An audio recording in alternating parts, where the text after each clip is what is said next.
Falling once again. You're listening to World Combat Sports. What's good? And also, good morning, everyone. I know you're saying it's bright and early, but guess what? At one point in time, I was used to waking up this early, putting in work. You know what I'm saying? Whether it was freaking pushing pavement, going on a 5 to 10 miler, or start my workday. I want to first of all give a shout out to the WCS supporters, those of you that tune in, and those of you that may be pending. Like, share, and subscribe. Come on, man. Check out Boxing MMA 2021. You can have it your way. However, it's a good day. President, we're about to change over to a different one. So we'll see how that works out for us. But man, I got to give a shout out to the laborers out there. You know, the workers, the ones who provide for their families in such rough times. I got to show you love because a lot of you out there have families. Kids are virtual learning in certain areas. A lot of you might be out there barely making it. And I want to wish you nothing but the best, man, to hang in there. And hopefully Biden provides us some relief. You know what I'm saying? So it's halfway through the week. Some call it hump day. You know what I'm saying? Some call it that mid-week where you can look closer to the weekend. And I'd be damned if boxing hasn't showed its ugly face once again. I tell you, if you didn't understand why I put this up here, look, if you didn't understand why I put this up here last time, then you will. You will by the middle of the year, I believe. You know what I'm saying? Look at my thumbnail, y'all. Just look at my thumbnail.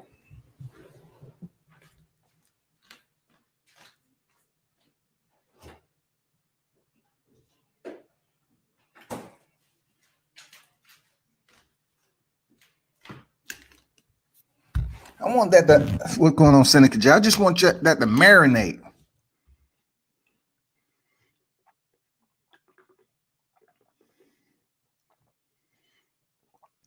These cats trying to play with the fans, y'all. They trying to play with the fans. Some of these cats ain't serious.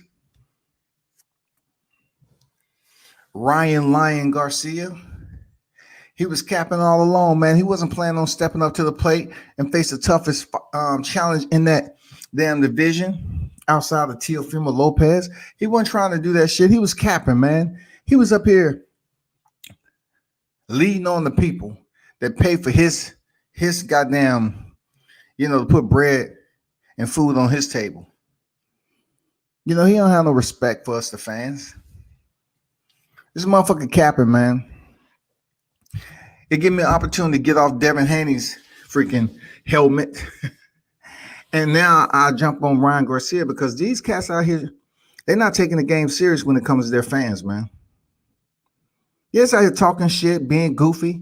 A lot of us was actually believing that Ryan Garcia could potentially step up and face Gervonta Davis. I spoke on it several times. And I'm like, damn, this kid might be acutely delirious, but he's trying to step up and be something different.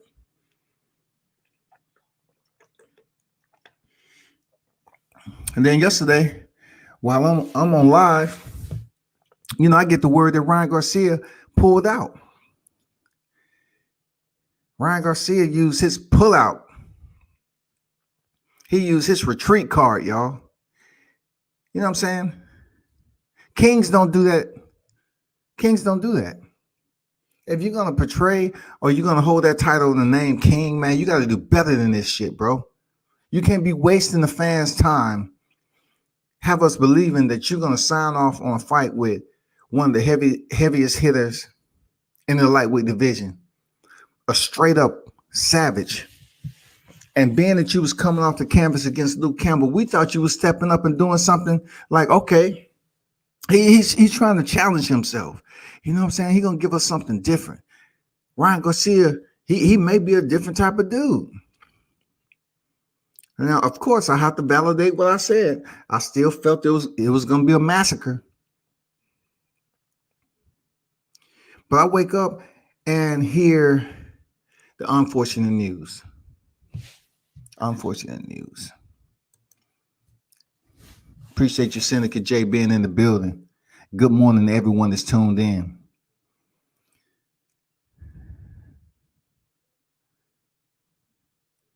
Listen, this goes out to the WCS squad. How am I supposed to treat this situation with Ryan Garcia? Now, it's rumored that he may potentially be looking for a bigger fight. Now, as much as I want to send my search and rescue out there to try to figure this shit out, I don't think for 1 minute that it's going to be Teofimo Lopez. I don't believe that. There's no way I'm going to sit up here and play with your emotions. I'm not going to do that this morning. I'm not. So we're going to X Teofimo out the picture. We're going to X Lomachenko out the picture. Shakur Stevenson name popped up. Going to X him out the equation. Could be Devin Haney. I don't know. I'm not hearing that attachment in the media. Because this is what's going to happen. If it is Devin Haney, right? You thought you fucking off the fans saying it's going to be Gervonta, only to go back to Devin Haney. It's going to get you that much more spotlight. Now people are going to be like, man, fuck this clown. You got off the canvas. What gives you the right to sit around here and play with people's emotions that come out their pocket to see you fight, right? And then I'm reading and shit, man. I'm hearing Manny Pacquiao. So what the fuck are we talking about again? I'm up here talking to my shadow. This morning I'm shadow boxing. I'm like, what the fuck these motherfuckers talking about? This can't be it, because you're gonna make me goddamn start spinning up the cylinders and shit. I'm gonna start kicking out that carbon monoxide on Ryan Garcia. I know this fight better not be with a Manny Pacquiao. This fight right here with this young kid better not even come close to being a Manny Pacquiao. Because I know damn well Manny ain't dropping a 35. I can absolutely assure you that. So just so boxing doesn't allow me to just disown it, for a period of time, Ryan Garcia better not have a next opponent in Ryan Garcia. In Manny Pacquiao. It better not even come close to that name even. Because now boxing is being dangled like fish bait by these teams and by certain mainstream media. Because for one, they were saying Manny Pacquiao wants to fight Conor McGregor. Manny Pacquiao is a WBA title. He's going to be coming off that. And then it's going to be Yordenis Ugas, all this other shit. Now I'm hearing that Ryan Garcia, next opponent, may indeed be Manny Pacquiao.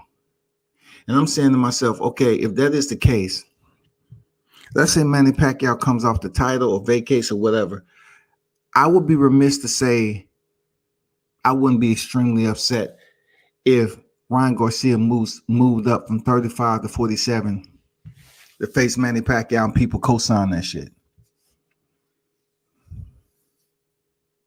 Now, you've heard me plenty of times say, okay, it's certain things I don't believe when it comes to weight. It's all about how good you are. You know what I'm saying? I truly believe that. Sometimes weight don't matter. It's just all about your damn mental boxing and just IQ as a combat pugilist, period. But in this particular case, we know Ryan Garcia is not experienced enough to fight a Manny Pacquiao. He's nowhere close to being experienced. And if by chance anyone wants to try to sell me this fight off name alone, I'm gonna be highly upset with the sport of boxing for playing these games with us, because we deserve better than this. Real talk. We deserve better than this. Give us a straight. Give it straight to us. If this is what it's going to be, okay, let us know. Don't pretend to put this shit out there in the media and hype up this fight with potential Ryan Garcia and Manny Pacquiao as if it counts in life. This fight doesn't count in life. It doesn't count in boxing history. And if Ryan Garcia wants us to believe that this fight is going to be with Manny Pacquiao on PPV, once again, boxing is treating us like they just don't care. They just willing to damn put on anything and everything. We see the exhibition bouts going on. We see people just stepping in, doing what the hell they want to do, fighting who they want. Boxing is so sporadic right now. It's no organization, and people don't even know what to take serious and what not to take serious. As YTBC, we pick up certain entities firsthand, and then we pick up certain news second and third hand. But the fact remains is we pretty much know what's going to be a standard. Okay, this fighter facing this fight. Okay, that's a standard. We expected that. But now all these, some of these fighters are just playing with us and coming out with all these names, and they're not stepping up to the plate to face them. We don't want to see a Ryan Garcia face Manny Pacquiao. We don't want to see that shit. We do not want to see Ryan Garcia face an older Manny Pacquiao all because he said he wanted to fight him. So Manny Pacquiao on his way out the door, he's trying to act like he motherfucking Santa Claus. He want to give everybody what they want. But in reality, he's just trying to get paid with a popular name. That's all he's trying to do. I don't blame him. But then when it comes down to it, I can't be hypocritical and say Floyd coming back, exhibition bout, let him make his bag. And then Manny, he shouldn't. But let's not confuse the temporaries, because they're going to be confused right now. They're going to think this motherfucking boxing shit is a reality show. Anybody and everybody can fight. That's why I'm telling you all, when you try to enforce certain people to fight the next, like it has to happen, then you're playing yourself. When you have shit like this is popping off with Ryan Garcia and Gervonta Davis, don't try to push Devin Haney and Teofimo Lopez. This shit Ryan Garcia, faked us out with, trying to pretend, going on Mike Tyson, hot box, hyping up the shit and all this. Oscar De La Hoya has said previously Ryan Garcia wasn't ready, but he played along with it. Only to pull out right when they were saying the fight was damn near, signed and made official. And Tank Davis, he sits up there and say, well, he's really acting like your team knows something my team don't know. And then he comes out and saying he has a bigger fight coming up.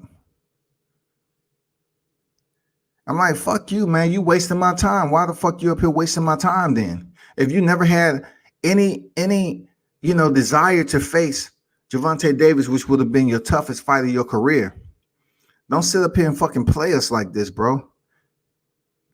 Because once you become on the bad side of media for your buffoonery, you're gonna hate yourself for playing people. Even some of your fans are gonna look at you like, damn, I thought this young cat was all serious and he was gonna step up and fight one of the most dangerous fighters in the lightweight division. But now he up here playing goofball games. This motherfucker capping. You capping with grown people. You want people to consider you as a young ass kid. You acting like that. We're looking for 2021 to be different leadership for our nation. And then We want to see different type of fights in the sport of boxing for 2021. We don't want to see this clown ass shit you got going on. A king don't act like you. If you was gonna fight Gervonta Davis, you should have stuck to the plan and go get that work in. Your people already shown that they will respect you if you get off the canvas. They already showed they still gonna give you love. You didn't take a L. You raised off the cameras. You arose. You finished the fight, and now you kept it moving. But don't take it for granted that you can just walk your ass out and play with our expectations as if you're gonna face one of the dangerous damn boxers in the game, and then pull out and say, I got a bigger fight. I can't say nothing right now. Now my intentions is like, you know what? No matter whoever you fight, it's not gonna really matter. Because if you're saying it's bigger than Gervonta, I'm curious. I'm very curious to see if you can win that fight. You know what I'm saying? I'm not curious about Ryan Garcia in general. You know, but I'm just saying, if you're saying it's going to be bigger than Gervonta, I'm curious to see. I'm curious, you know, just to say, Ryan Garcia, can he really win this fight if it's bigger than Gervonta? Because I don't think you can beat Gervonta, and I don't think you can beat whoever you're trying to get a fight with right now for a paycheck.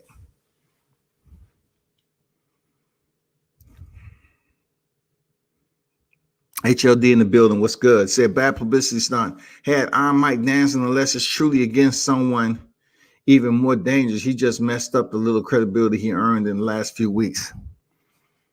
Absolutely, man. I agree with that.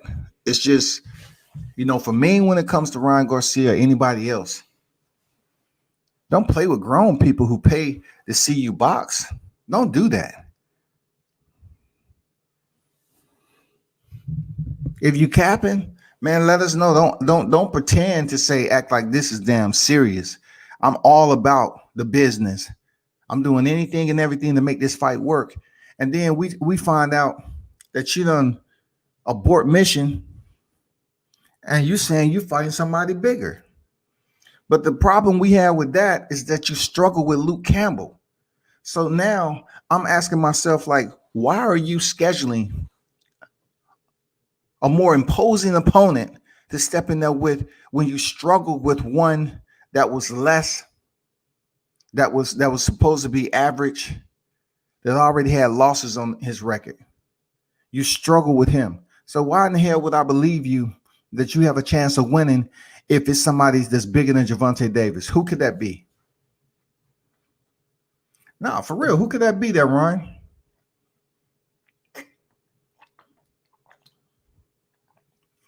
Who could it be? I'm curious. Because you got to apologize to the people.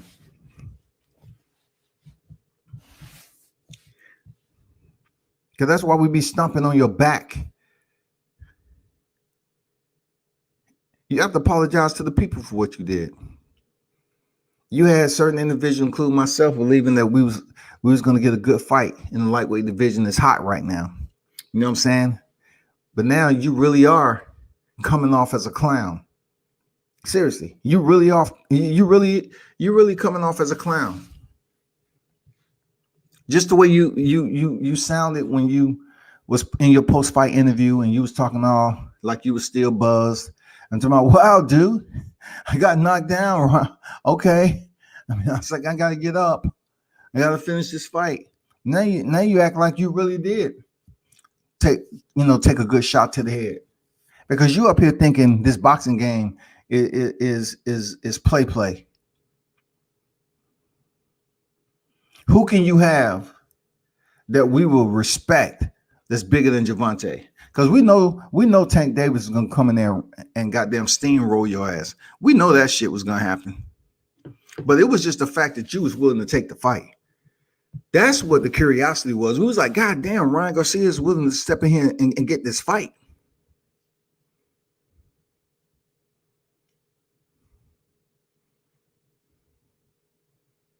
I wonder who made the call in your camp to say, okay, shut it down. We put your name out there for a little bit of exposure to build up to this next fight. So I'm believing that You had an alternative opponent in mind all the time, but you just wanted to cap. You know what I'm saying? Is there such thing as cap clout, clout capping? No, I think that's a first, clout capping. I think Ryan Garcia was out here clout capping. I haven't heard that before, but I'm putting it out there. Ryan Garcia was clout capping. He pretty much had no intention of fighting Gervonta Davis, but to build up his name in the media for this next opponent. Somewhat the same thing that the Haneys did with Gary Russell Jr. They had no intentions of taking that fight. They was going to keep the fight with Gamboa. I mean, it happens. Excuse me. It happens, y'all. People play those games with us. But this guy right here, man, you playing with fire, because now, if you want us to pay for your PPV after seeing you get dropped by Luke Campbell, then you're playing with the wrong people. You know what I'm saying? You have all these followers, but I'm like, bro, it's some hardcore boxing fans that was really believing you was going to step in there with a killer. I was saying comparable to your compeers in the lightweight division, you did something they didn't do. I was giving you props. I was showing you love and respect. That's what I was doing. I was saying I haven't seen Devin Haney step up to somebody like this. You know what I'm saying? Lomachenko, he stepped up to Teofimo Lopez and lost.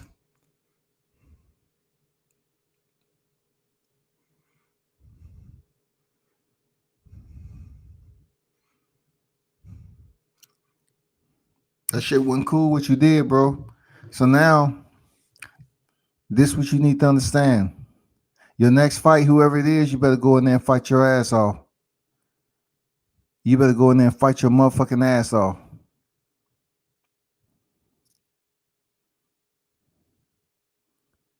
Because you wasted our fucking time. You know what I'm saying?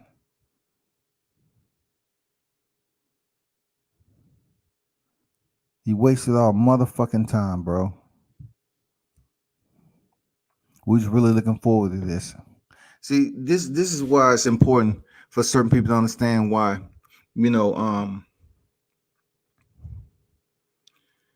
like when Team Williams was calling out Devin Haney. If the fight would have been accepted, then it would have been all good. It's not like it's impossible. It couldn't have happened. It could have well just happened. But everything had to line up just right. It's not something that's impossible. What's going on in boxing? Boxing is sporadic like that.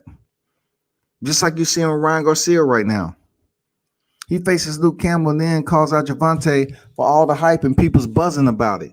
And then, he carries this charade for weeks only to pull out and say, I have a bigger fight. So he was never fully invested in the fight in Gervonta, and it wasn't a contract out there that was signed because you just came back out.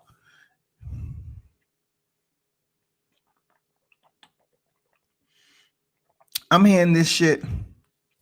I'm hearing that the fight between Ryan Garcia and Gervonta is done. I'm hearing this from people who's in the sport. They say, yeah, that fight's gonna happen. It's gonna be announced in February. I'm like, damn, this young dude is gonna step up. King Ray, as they call him, he's gonna step up to Gervonta. I say, all right, I respect that just a bit. You know what I'm saying? I don't think it's gonna end well, but I respect that shit. And then yesterday, I'm reading around after, I get off the live, and I find out it's all for naught. It's a motherfucking game. This dude think he's in a nursery. A teenager playing in a nursery with little kids. Drawing stick man. Playing rock'em sock'em robot and shit. Telling all these little kids, you know who I am? I'm Ryan Garcia. Yeah. Just want to let you know I can box. Check my YouTube out. I have so many videos. They call me the Flash. But then when you play with motherfucking adults that's paying your ticket to put food on your table, man, this ain't cool. This shit you doing ain't cool, big dog. Tony Boswell in the building. What's good, man? Good morning, World Combat Sports. Headed to work, man. Go get that money, bro. Go get that money. That's what we do. To all the men out there working, providing for their families, go get that money. I think Ryan knows who to pick and choose as an opponent. He understands that Tank will eat them shots and give it back. Haney will outpoint him. I should like to see Stevenson come up. I would like to see Stevenson come up and weight. The first half is absolutely perfecto. You know what I'm saying? But Stevenson coming up in weight, man, that's a dream right now. I wish Stevenson was moving like that. Seriously. I wish a shock. You know, I thought about this and I was saying to myself, what if it's Shakur Stevenson? Because he's still trying to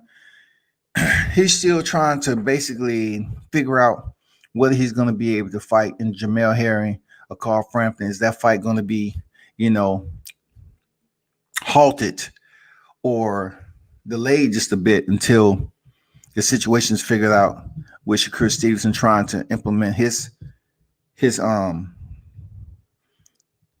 I guess his mandatory, right? And then I said to myself, I haven't really heard anything about it.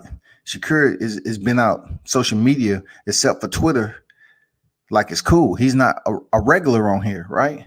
And we already know Oscar Valdez and Miguel Burchell, they popping. That's a done deal. That's happening. So being that Shakur Stevenson said he was in camp and he's in shape, would I consider this fight, Shakur Stevenson and Ryan Garcia, to be bigger than Gervonta Davis? I don't. I cannot appraise that fight to be higher than Gervonta Davis and Ryan Garcia. I don't. So I have to look at other names that would be higher than the Gervonta Davis. It doesn't make any motherfucking sense to me that Ryan Garcia will face Manny Pacquiao.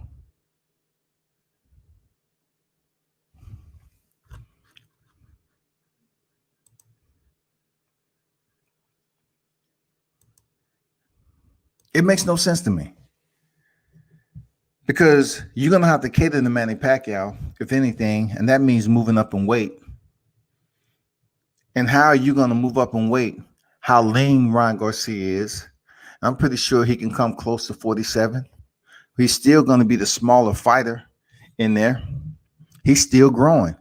You know what I'm saying? So when it comes down to understanding who's going to be, you know, coming to who, it's going to be Ryan Garcia coming to Manny Pacquiao. If that's even a sentence, even we gotta understand, even if this is a realization, even if this fight is closely to being materialized behind the scenes, how will it make it happen? What will it be for? Why is it happening?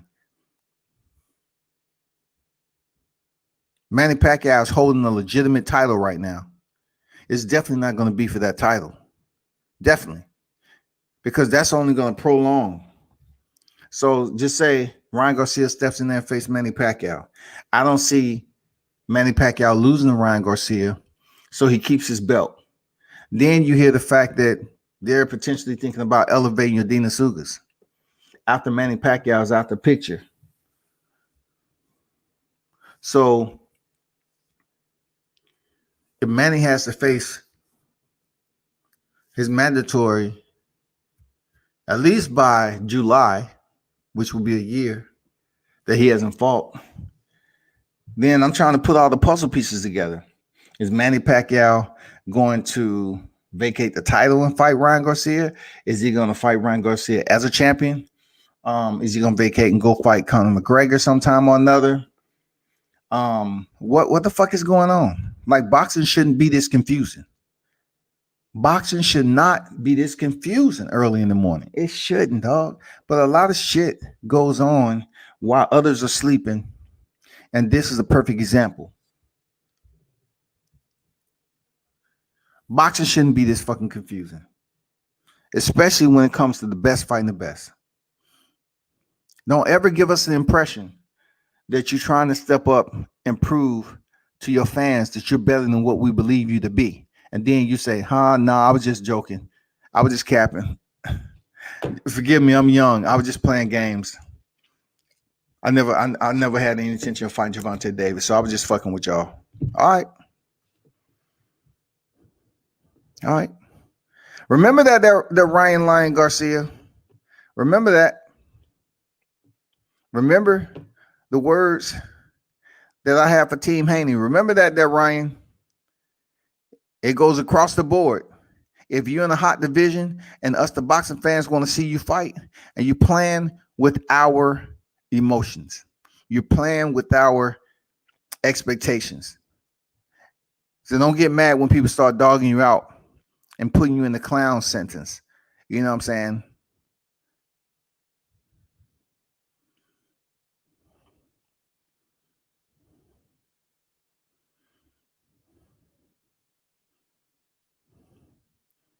The sport of boxing is everywhere right now. We need some structure. We need some structure, y'all.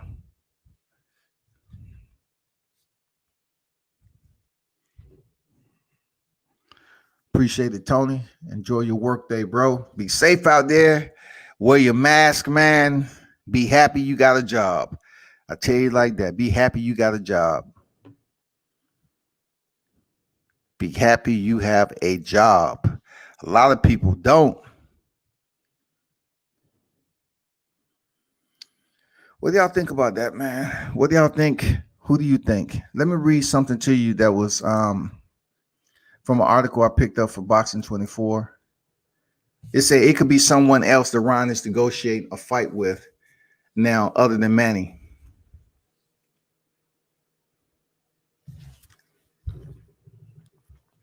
But he's saying it's bigger matchup than with Tank. That leaves only one possibility, and that's Pacquiao.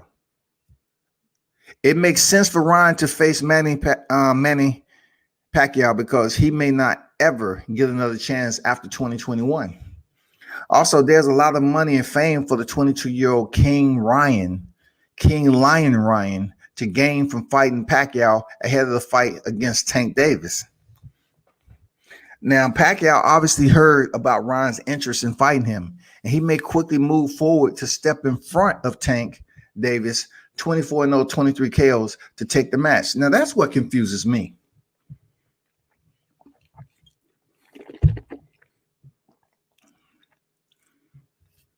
That's what confuses me, people. Why would Pacquiao want to step in front of Tank Davis, who's a 2-division champion, vice an 8-division champion? Why would you want to place yourself as if you're desperate to look for a young fighter that's up and coming? It doesn't make any sense to me, man.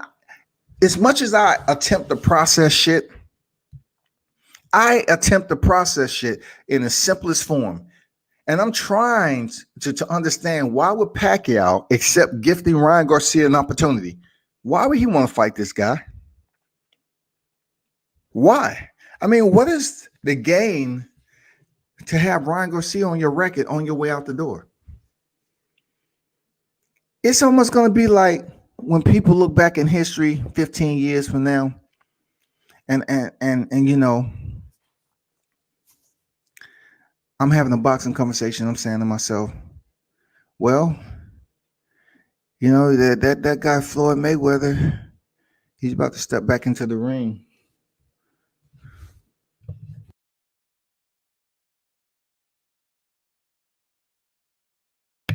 That guy Floyd Mayweather is about to step back in the ring.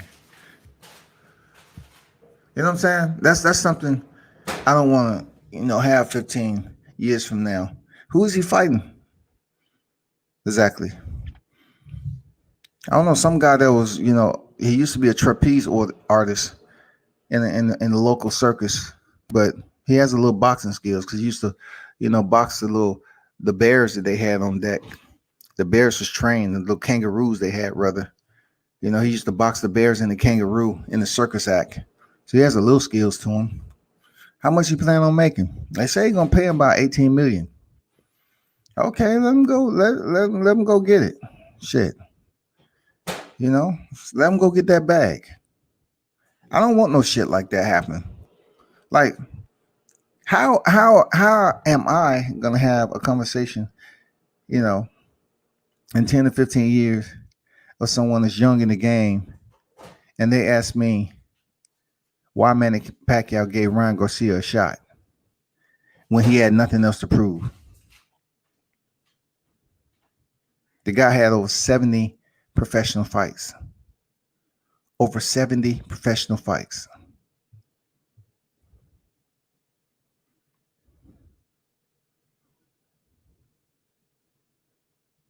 How can I prove to them that Manny Pacquiao made a decision that benefits him as a legend of the sport of boxing? That means, like, when you get near the end of your career, you can just do what the fuck you want to that don't even relate to boxing. You can fight mixed martial artists.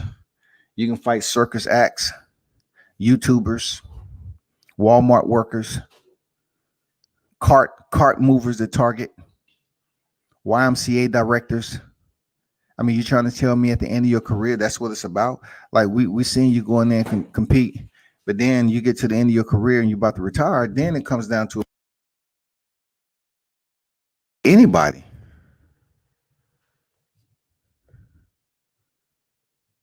We located the Australian Joey who had that man's dog in his grass that time, and the owner walked up and punched him. We located him. It took us a while, but he still had that little shiner up on his left eye from being punched by the owner of those dogs. We got him. We've been training him, so we're gonna put him in there with this boxer and see how it goes. We already told him you cannot use your feet. I think he understands English, but we're gonna put him in there with Joey. He's a tough Aussie. I mean, some of every fucking thing is gonna be going on in boxing. This shit is disturbing. I'm not gonna lie. This shit right here is disturbing.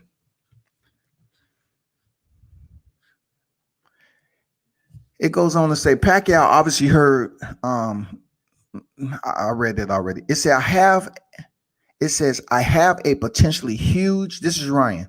I have a potentially huge, bigger fight than him, so I might pin him. He's saying so I might pin him off to the side, said Ryan Garcia about facing someone else rather than Tank Davis.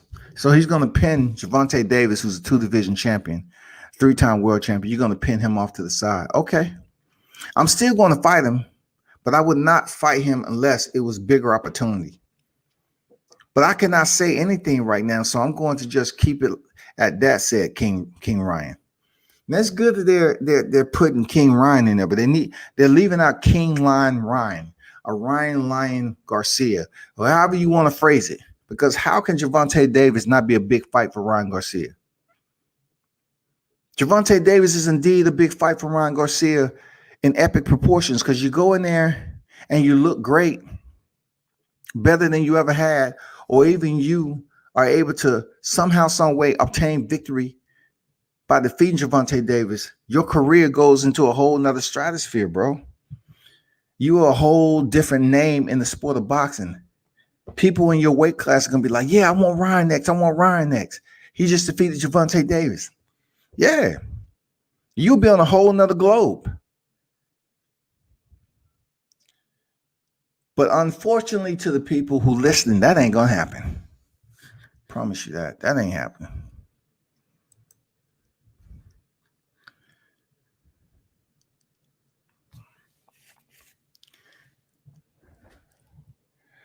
Hunt said if Leo gave Tank problems, Ryan gonna give Tank hella problems.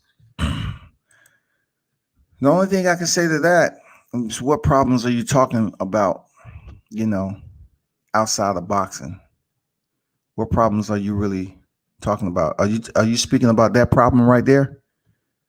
I just want to make sure I'm clear. We both have the visual. Are you talking about boxing being a sport where you have to basically make decisions and adapt in the ring? Are you talking about that right there? I just want to make sure we're on the same sheet of music. Is that the problem that he had to overcome? when he slipped that right hand, when he slipped off to the right hand and landed that left uppercut? Is that it? I mean, let me know.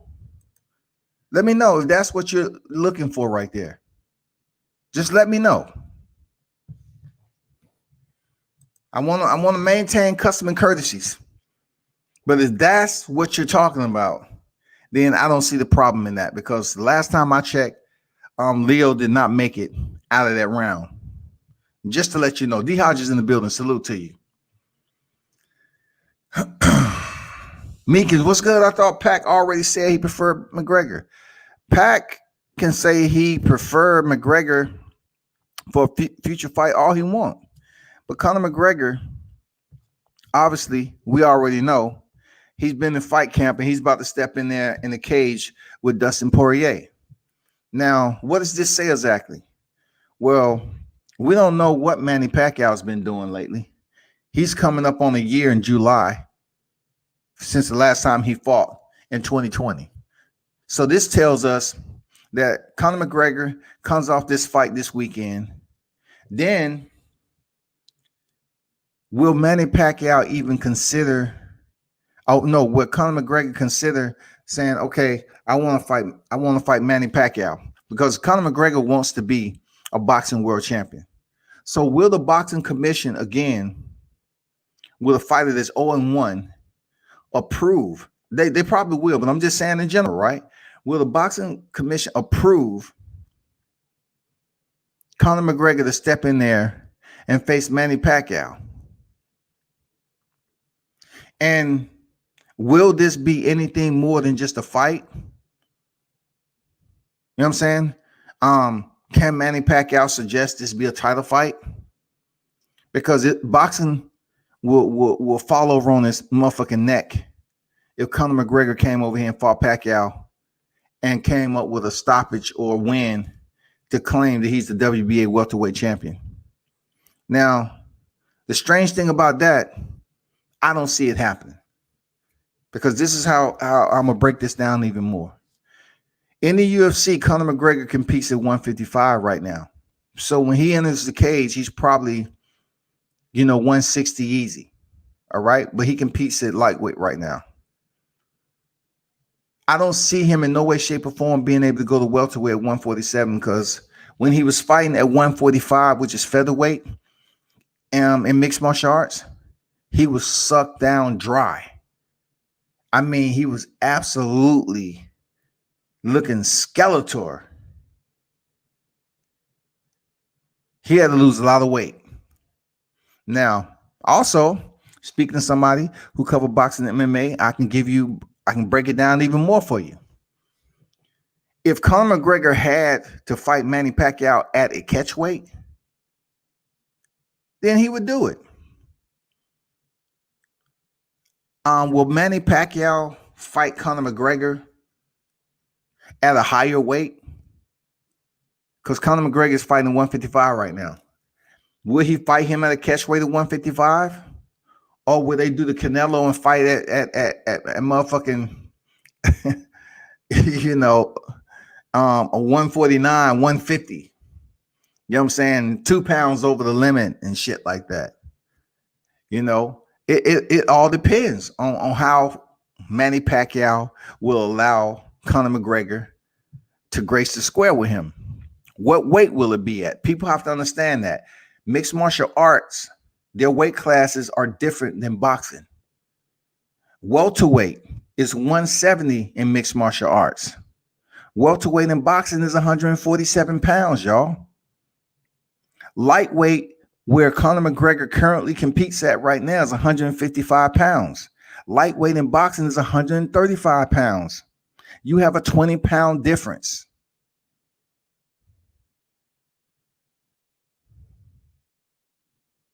Featherweight is 126.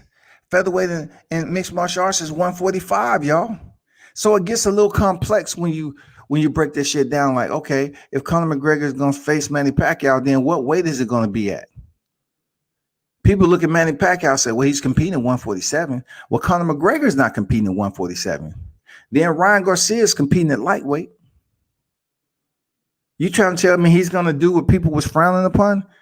Ryan Garcia is gonna move up to 147, or is Manny Pacquiao?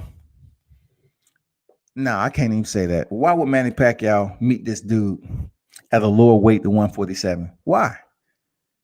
If I was a legend in the sport like Manny Pacquiao, I wouldn't meet Ryan Garcia nowhere except the weight that he's supposed to meet me at. And how is boxing fans, how would they accept something like that? Alexander in the building. What's good, bro? Salute to you. Pac will demolish Garcia's chin. I know, man. That's what I'm saying.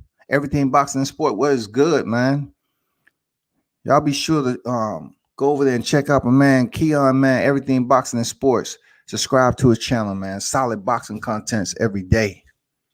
You know what I'm saying? Appreciate you pulling up. While UFC is on ESPN right now. Everything salute. Yeah, y'all make sure y'all check out everything boxing and sports, man. And you know,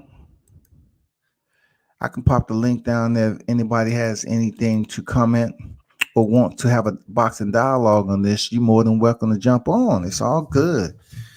You're more than welcome to pull up and discuss the buffoonery that's going on right now. You know what I'm saying? You know, a fight that's bigger than Gervonta Davis, Pacquiao, if that's indeed the case, then I'm curious to know how that's going to play out. Let me continue to read this off. He said, I'm still going to fight him, but I would not fight him unless it was a bigger opportunity, but I cannot say anything right now. So I'm going to just keep it that way. So if you couldn't say anything, you should have just kept your mouth shut about pretending that you was going to fight Gervonta Davis too. You know what I'm saying? You should have just shut up about that too. He goes on to say, if it's not someone like Pacquiao, I mean, not Ryan, the article, if it's not someone like Pacquiao, it'll need to be talented fighter like Vasyl Lomachenko, Teofimo Lopez, or Shakur Stevenson. So in my opinion, are they bigger fights at lightweight than Gervonta Davis? I can still say Vasyl Lomachenko is definitely for Ryan Garcia. I can say Teofimo Lopez, definitely. Shakur Stevenson, I just don't see him making a move up to 35 right now. Would that be a big fight for Ryan? Of course. But we must keep in good nature that people are going to say, well, Shakur Stevenson is moving up for 130. See, it's up to me to break this shit down because if Shakur Stevenson moves up from 130 to 35 to face Ryan Garcia, right? That would be another 130 pounder that he faced. You know, everybody was ranting and raving about Francisco Fonseca, who was going 35 to 40, back down to 35, from 40 all the way back down to 30, I believe. Yeah. From 40 all the way back down to 30, and then back up to 35. Of course, motherfucker got knocked out. He don't even know what weight class he want to box in. But it wouldn't be a good look for Ryan Garcia to face someone with Shakur Stevenson. People will pay to see that fight out of curiosity. Out of curiosity. But once again, he will be fighting 130 pounder, right? The same thing they criticized Gervonta Davis for when he stepped down to fight Leo Santa Cruz. They was trying to say that, oh man, he's fighting 126 pounder, which is absolutely garbage. I heard somebody say that Teofimo Lopez defeated Vasyl Lomachenko, who's a true 130 pounder, even though Vasyl Lomachenko had damn near unified the lightweight division. Man, you gotta have, come on, man. Come on, man. You can't sit up here and say that bullshit. If he would have unified the entire lightweight division, no one would have been talking about, well, his true weight is 130. He only had one more belt to get that.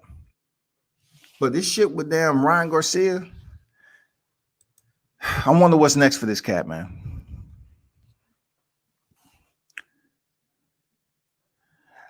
D Hard just said UFC is on ESPN, right?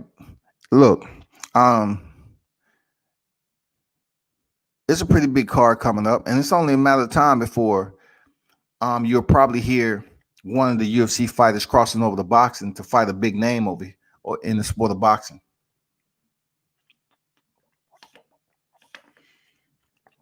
I'm telling you, that's just for real.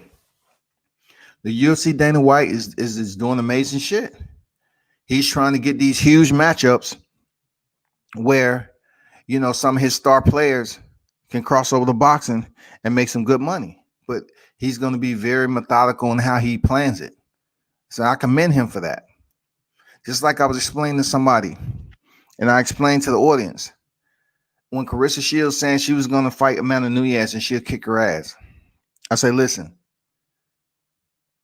women fight 2-minute rounds in boxing. Amanda Nunes fight 5-minute rounds with 4-ounce gloves. She is defending kicks, elbows, bone-to-bone contact. All right? As in boxing, you are basically defending a left and a right of padded gloves. I'm not saying you don't get fucked up, okay? You do. But when it comes to a mixed martial artist, they are with 4-ounce gloves. The women fight the same rules as the men. 3 rounds, 5 minutes each for championship fights or interim titles or whatever Dana wants to do is 5 rounds, 5 minutes apiece. So you're trying to tell me that if Amanda Nunes fought Carissa Shields at 155, because that's what Carissa is going over to PFL to do, 155, which in mixed martial arts is considered the lightweight division. Amanda Nunes is a current 135-pound and 145-pound champion. If she was to move up to 155, you're trying to tell me she can't go 10 rounds? You're talking about a female that's used to fighting 5-minute rounds. Am I saying she'll beat Clarissa in the boxing ring? No, not at all. I'm not saying that. But I'm just saying, as far as mixed martial arts goes, they have to fight in the ring they have to fight in the round for 5 minutes. You have to find shit to do for 5 minutes. You think 2 minutes is going to be a problem versus someone who has 2 knockouts on their record versus a champ and Amanda Nunes? Come on, man. Y'all, I tell people, man, you just can't sit up here and say, well, she's 10-0, 2 knockouts, and she'll destroy. She will not destroy Amanda Nunes. Let's get that straight. It's not happening. I'm just being honest. It's not happening. Can it be a lopsided decision on points? Of course. But also, is there extensive training that Amanda Nunes will have to go through to compete with Carissa? Absolutely. Carissa's a 2-time gold standard Olympian. Of course, boxing is different in MMA than it is in boxing training is different when it comes to MMA vice boxing and vice versa. It's different the way you should train boxing, period.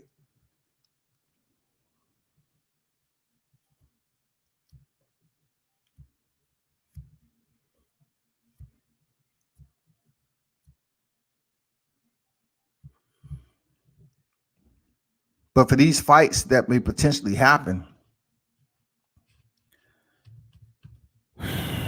I just don't like what's going on with boxing. When people like, Ryan Garcia want to fuck off the game and make it seem like we have a potential heavy hitter coming up with Gervonta Davis, and he's going to step up to the plate and give Gervonta Davis a fight at 135 pounds. And I was really looking forward to this fight, but of course, these young cats out here, they feel like being goofy and capping is something they can get away with, and they don't care. Just fool the crowd. Keep your name out there buzzing. Fool the YTBC community. Fuck with everybody, and then pull the plug and say, hey, I got a bigger fight coming up, but I can't tell you who it is. Okay.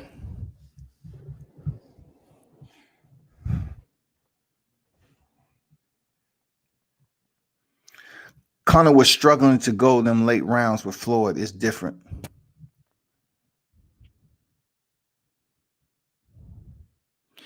Conor was in there with one of the best to ever do it. And also Keon, is that Conor always had cardio issues. Always. That's why he went in for the shot on Nate Diaz in the second round and got subbed out. Because Nate Diaz pushed that pace on him. You really can't compare Conor's cardio to Amanda Nunes cardio. Conor McGregor is a counterpuncher. Conor McGregor stalks and he used very minimal energy because I believe he totally understands he have cardio issues. Individuals who have went in there with Conor and pushed the pace have had success. The 2 losses that he had in the UFC has came from who? Nate Diaz, who stayed in the pocket and kept on throwing punches at Conor McGregor, and Khabib Nurmagomedov broke his ass down. Everybody else, they couldn't push the pace like that because they were scared of Conor McGregor's power. So him going to him with Floyd, it was easy work. It was easy work. You know why? Because Conor McGregor, he didn't know how to pace himself in a 3-round fight against a guy that was a defensive magician that was smart as shit. He was just going in there throwing unnecessary punches on Floyd. He saw all those people out there. He had that adrenaline dump, and he was like, "Oh my God, my lungs! Oh Jesus, somebody just rubbed some motherfucking ointment, some vapor rub on my chest." Shit. When Floyd Mayweather finally start, to get real and say, you know what, fuck this, in the what was that, the 9th round, I believe, when he really started to understand that Conor McGregor was breathing hard, tired and shit, by the end of the night, he turned on the motherfucking gas on his ass. Easy. Look at it. Conor McGregor was tired as shit. He ain't never had no good cardio. Amanda Nunes has way better cardio. Carissa Shields has great cardio. It will come down to who's pressing who.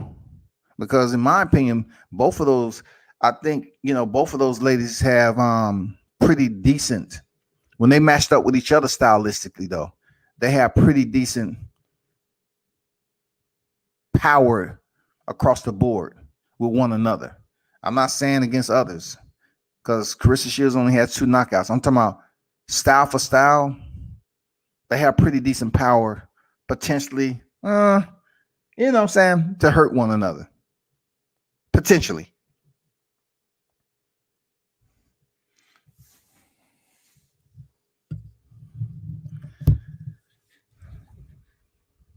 But we'll see, man. It'll definitely be a good fight. And, whenever Carissa Shields comes around and feels like she has, Marquand Williams hope this is the year to completely change his life. Okay.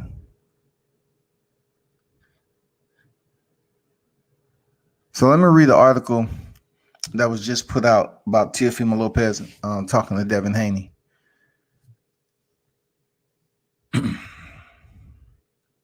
And this fight may potentially happen, but who am I to sit up here and blow the horn before it happens? Say the undefeated unified lightweight champion now wants to face Devin Haney more than any other 135-pound opponent.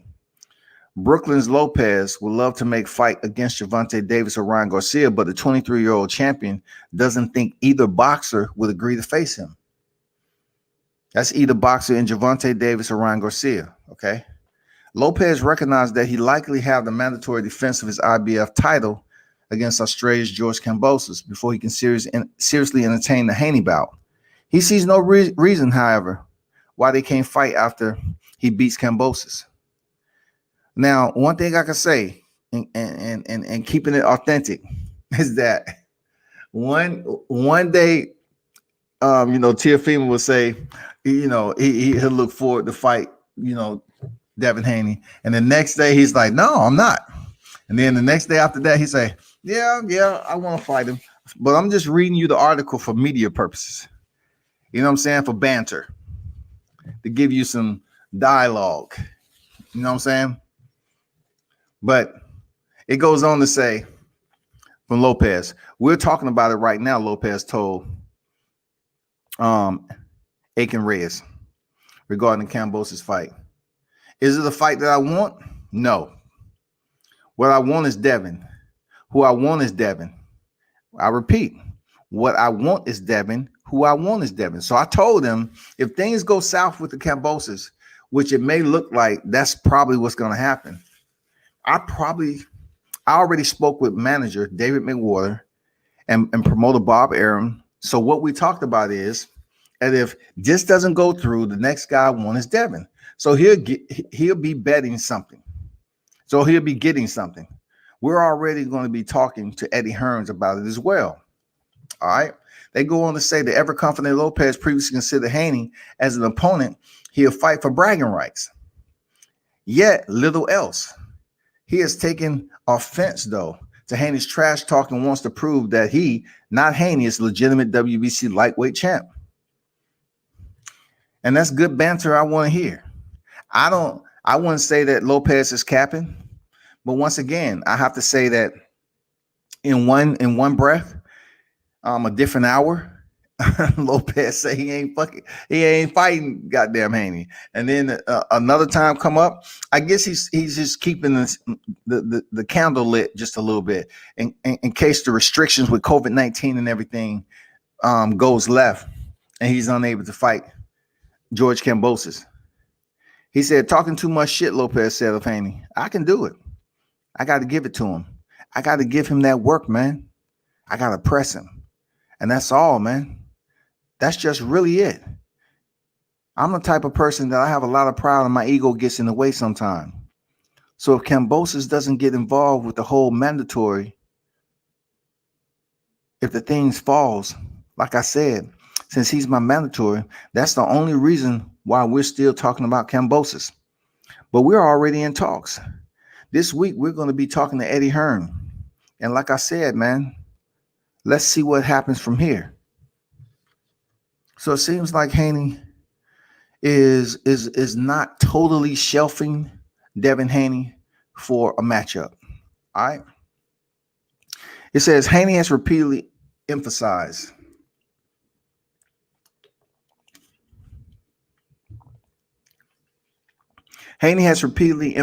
that Lopez cannot consider himself the undisputed lightweight champion because Haney is the true WBC lightweight champion. The 23-year-old Haney stopped Russian Zahur Abdullayev 12-1, 8 KOs. And that's the record after he lost to Haney. Okay, he was 12-0 when he fought Haney. After 4 rounds to win the WBC interim lightweight title 2 weeks after Lomachenko beat Campbell.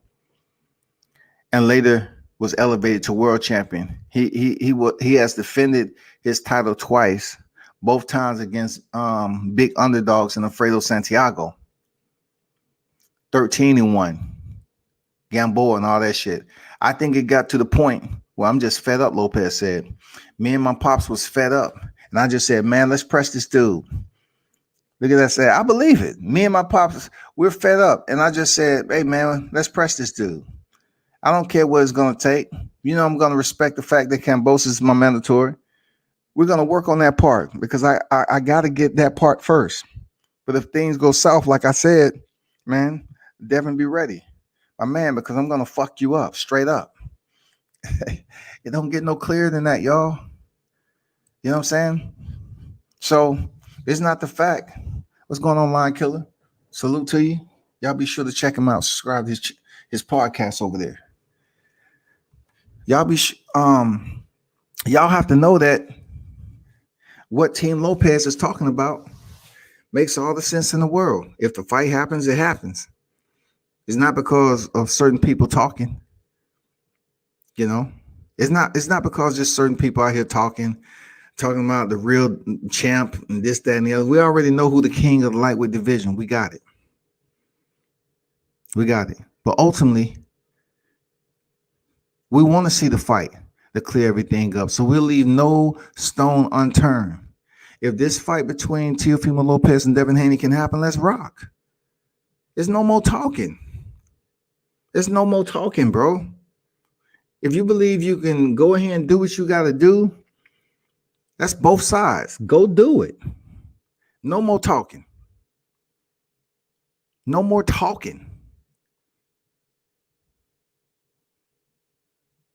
You can post, press send, all that shit. Talk trash back and forth online, both fighters.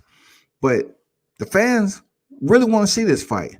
Does it have to happen? Will it diminish anything about what T.O. has going on? Absolutely not. But do the fans in general that support the Devin Haney wave wants to see it? Of course. Of course. Who do I feel winning that fight? Teofimo Lopez.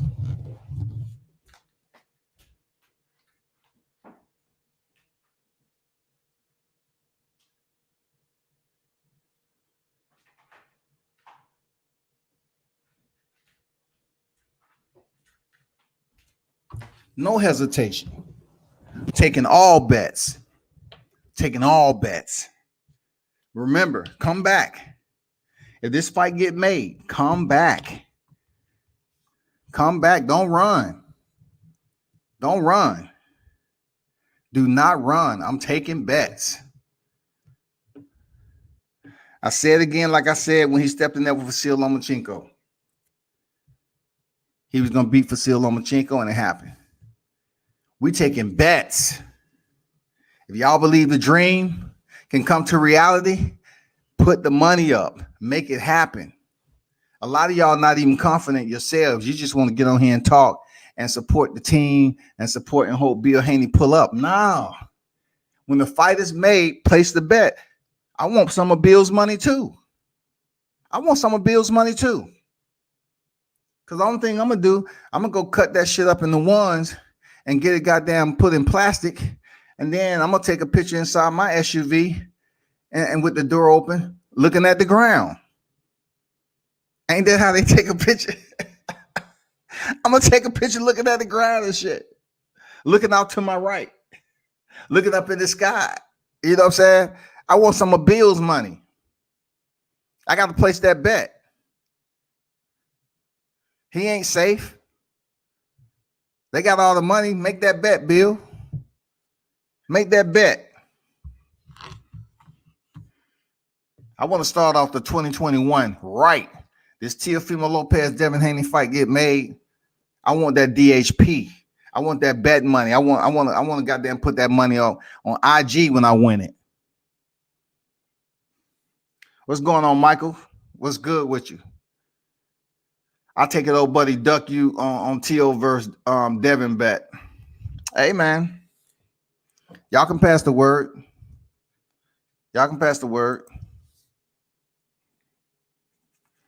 All you Devin Haney lawyer supporters out here.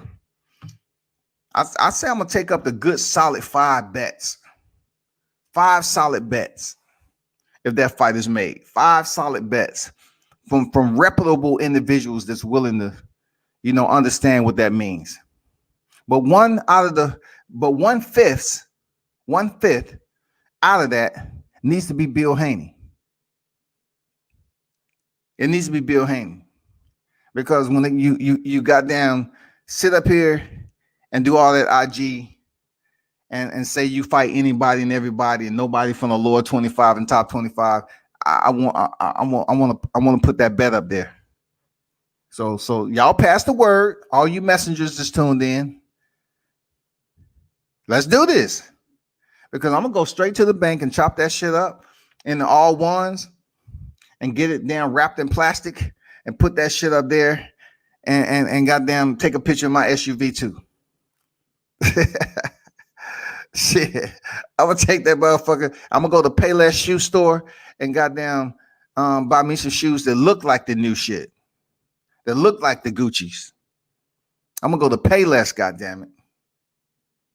For real. I'm gonna see if it's a Kmart still around here. I'm gonna go to the clearance rack.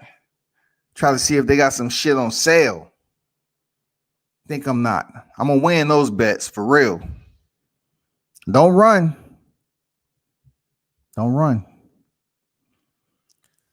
Let's keep it moving. I want to talk about another article, man.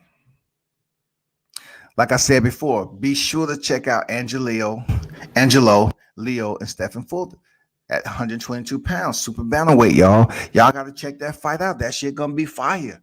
I know y'all don't know who Stephen Fulton is, but you're gonna know who he is, man. Dude is undefeated. He can fight.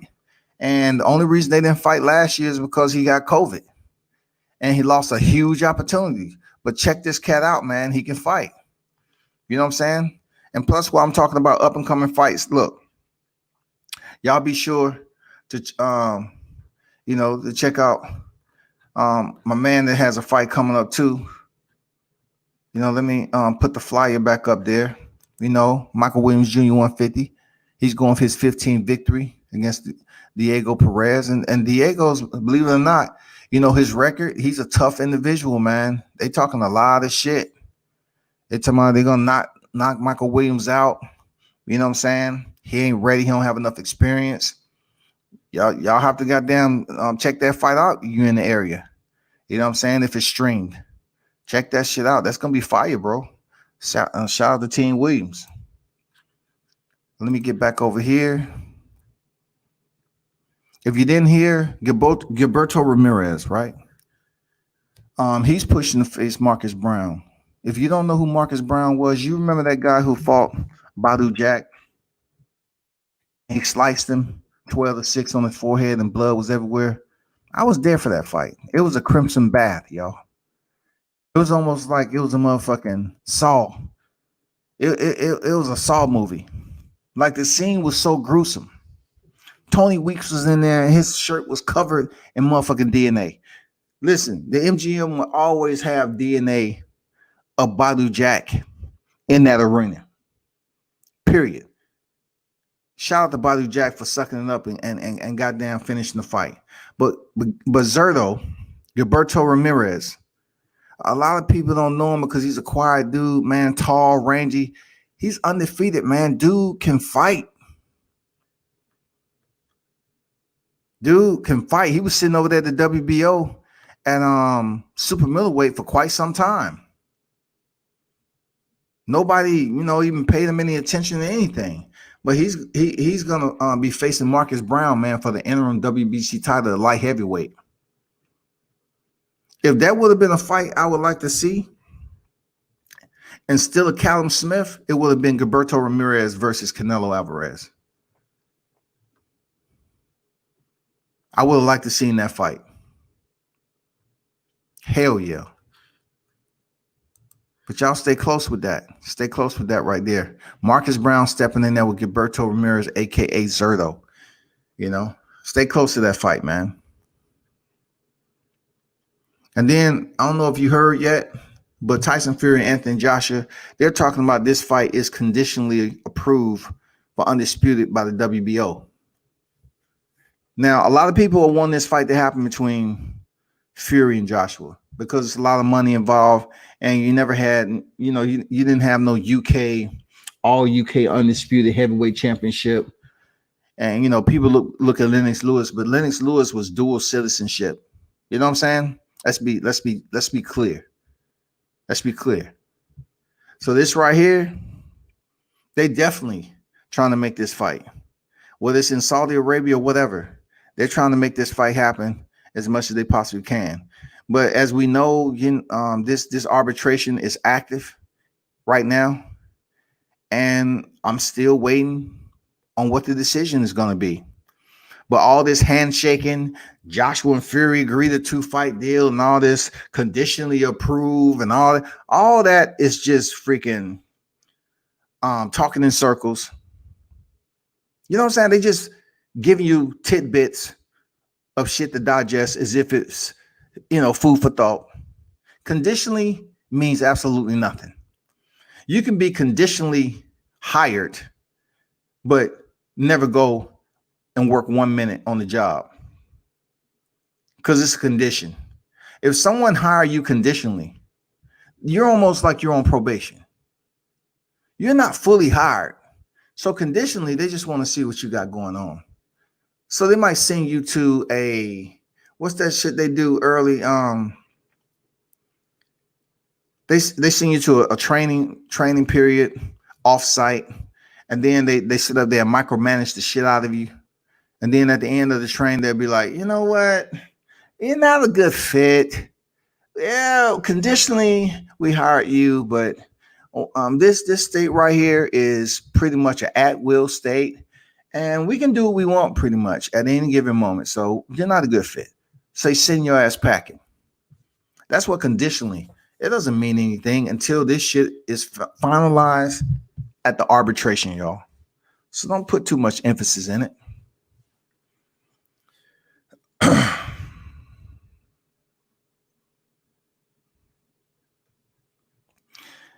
Shout out Carissa Shields. She's facing Marie-Eve Dakari. You know what I'm saying? It's an all-female PPV. The women's are trying to put their names up there in the PPV. I don't know how's it gonna do. How's it gonna sell? It's $29.95 a PPV. Damn. The women are so far behind the men when it comes to just the price point of the PPVs, having PPVs consistently, drawing in the crowd, the boxing fans. Oh my God. But check this out. The winner of the women's super fight will walk away with Shields, WBC and WBO titles, the Dakari IBF belt, and the WBA Super Crown. The first time in its 99-year history that the WBA has awarded a super champion belt to a female boxer.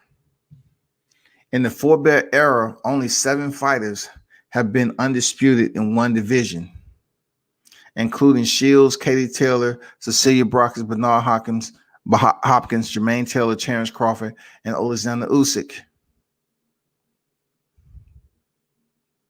If victorious, will make history as the first man or woman. Okay, I forgot the first part of the sentence. Shields, if victorious, will make history as the first man or woman to have become undisputed champion in 2 weight divisions in the 4-belt era. So that in itself tells me a lot of what's going on with Carissa Shields. It would be good if she had better competition to complement, because we can't say with the men, oh, so-and-so never fought somebody equal or better than them in the ring. All right. Before we give them their flowers. But then with Carissa Shields, though she's able to accomplish all these accolades, and commendable to the highest, it is. But her competition is still marginal when it comes to the depth or someone being equal to better than her and giving her some damn solid competition. But I always say this. If she's becoming the first to do it, why haven't anyone else did it? You know what I'm saying? That's the way I look at it. Well, you can sit up here and say, they don't have the depth of competition and it's very limited over here. I'm saying to myself, why is Carissa Shields the first to do it? If she is the first to do it, then she has bragging rights. That's period. She has bragging rights, man. The first to do anything, you have bragging rights. So it's not like boxing started last month. It's been women boxing for the longest of time. So if by chance she's able to be the first man or woman, she has bragging rights to that shit, regardless of the densely populated depth of competition in the women's boxing. It still don't matter. But y'all be sure to check that shit out, man. You know what I'm saying? Because when it comes down to it,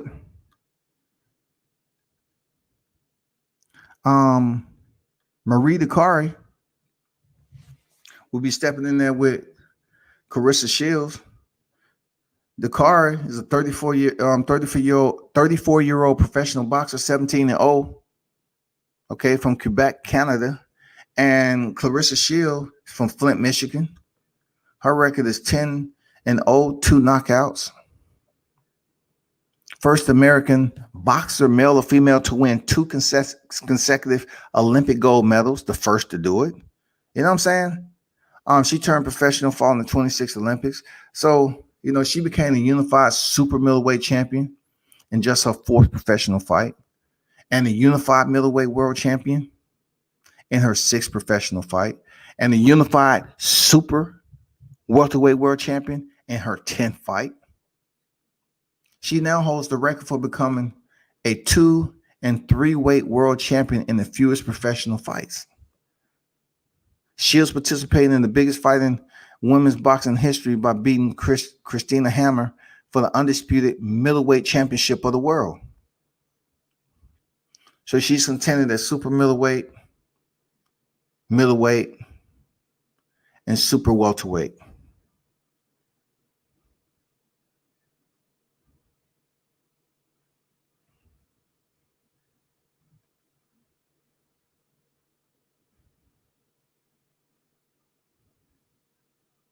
On January 10th in Atlantic City, New Jersey, Shields became the first fighter in history, male or female, to win world titles in 3 different weight divisions by claiming the WBC and WBO 154-pound championship with dominating unanimous decision over Ivana Habashian.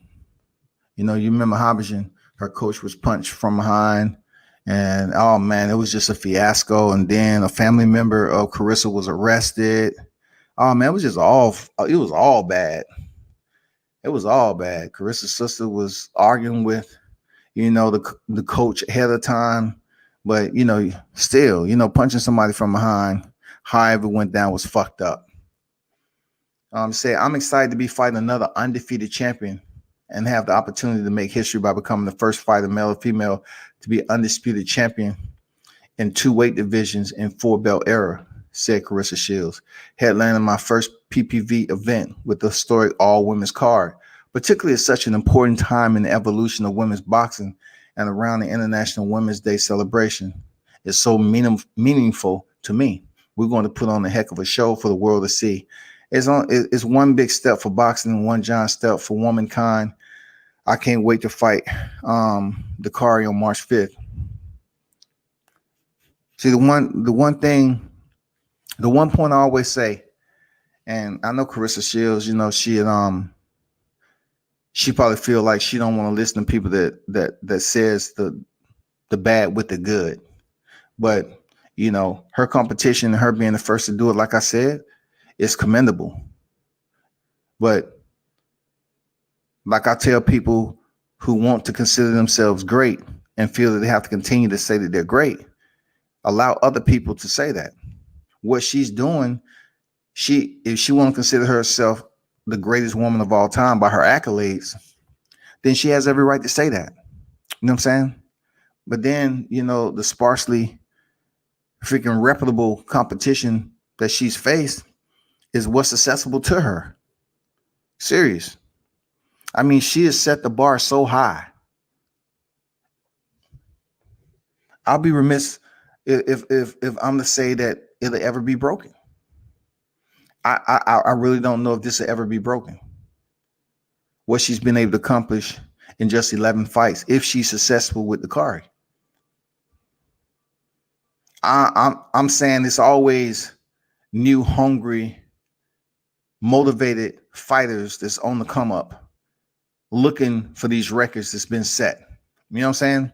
I can't really say, the best way to pick up belts quickly is to defeat somebody with more than one belt. I always tell people that if you want to pick up belts fast, you need to fight somebody that has more than one belt and scoop that up while you have a belt too.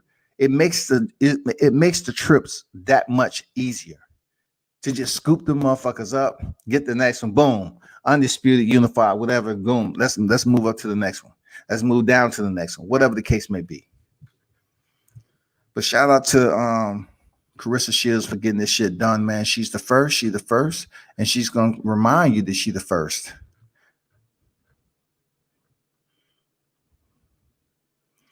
Let me see what they saying about. Did they mention Raquel Miller?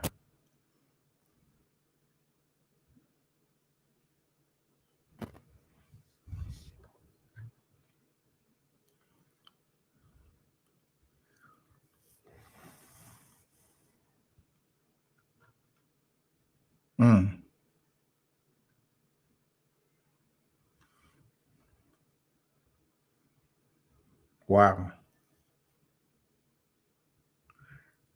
Carissa says she would not rest until there's equality on every front in women's combat sports. Well, you're not going to be able to do it by yourself. We know that we hear the term superwoman, but a lot of these people, a lot of these individuals, or these organizations or bodies or whatever, that's male dominated. It's gonna have to take you and somebody else to spread the message, man. That's all I'm saying. I mean, you don't have to do everything yourself. Just, collectively know how to communicate with other women in the sport and try to get this shit done. Because Carissa's not, you would not be successful in trying to make this move on your own, being a single, voice of reason for women's boxing. It's not going to happen. I know as much as you want it to happen, it's not going to happen because they don't respect y'all enough. People cannot compare women's boxing to women's tennis. You cannot say, well, they advocated for more pay and got it. It's a different demographic of audience that's over there watching tennis than it is boxing. Know that.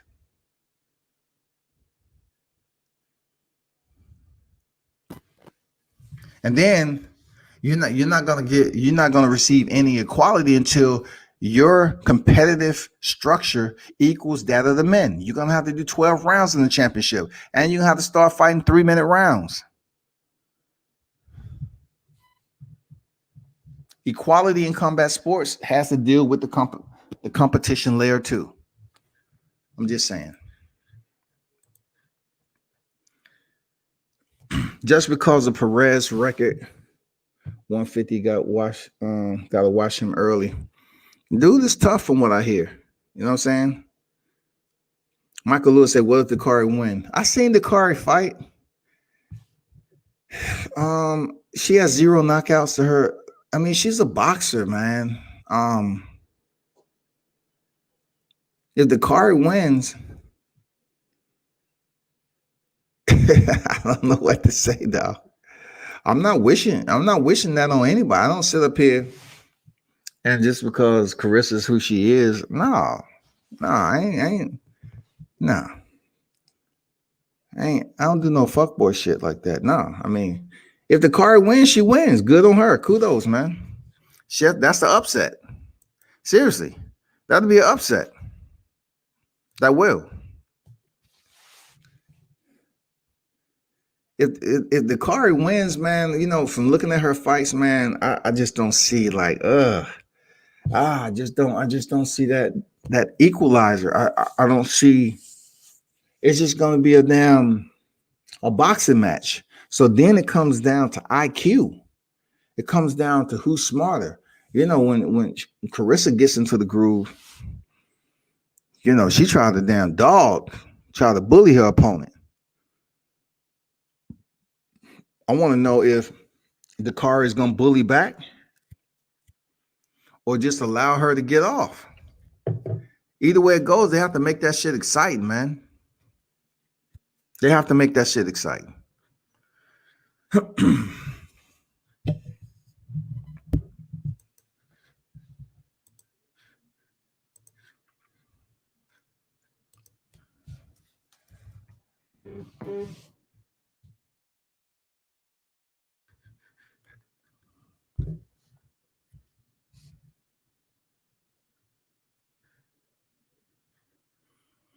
So,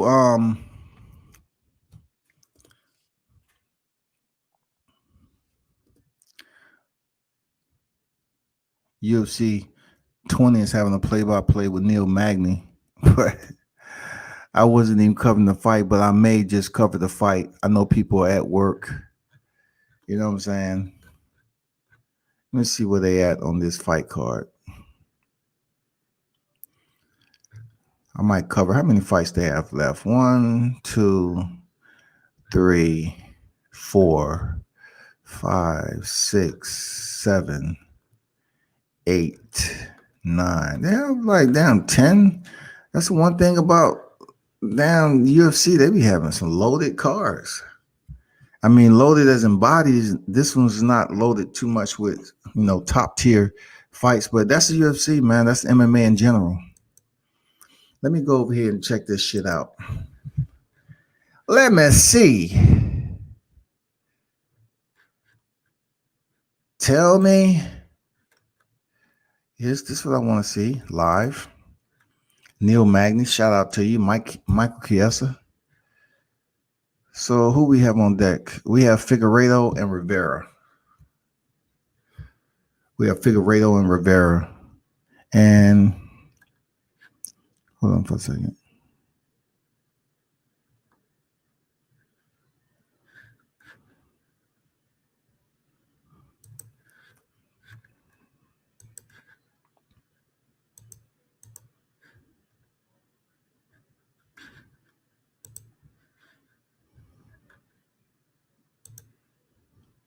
So the UFC has a fight card in the middle of the week, which I like, man. It's not a heavy card, but it's pretty decent. And then, of course, my man DC is commentating. I like that shit.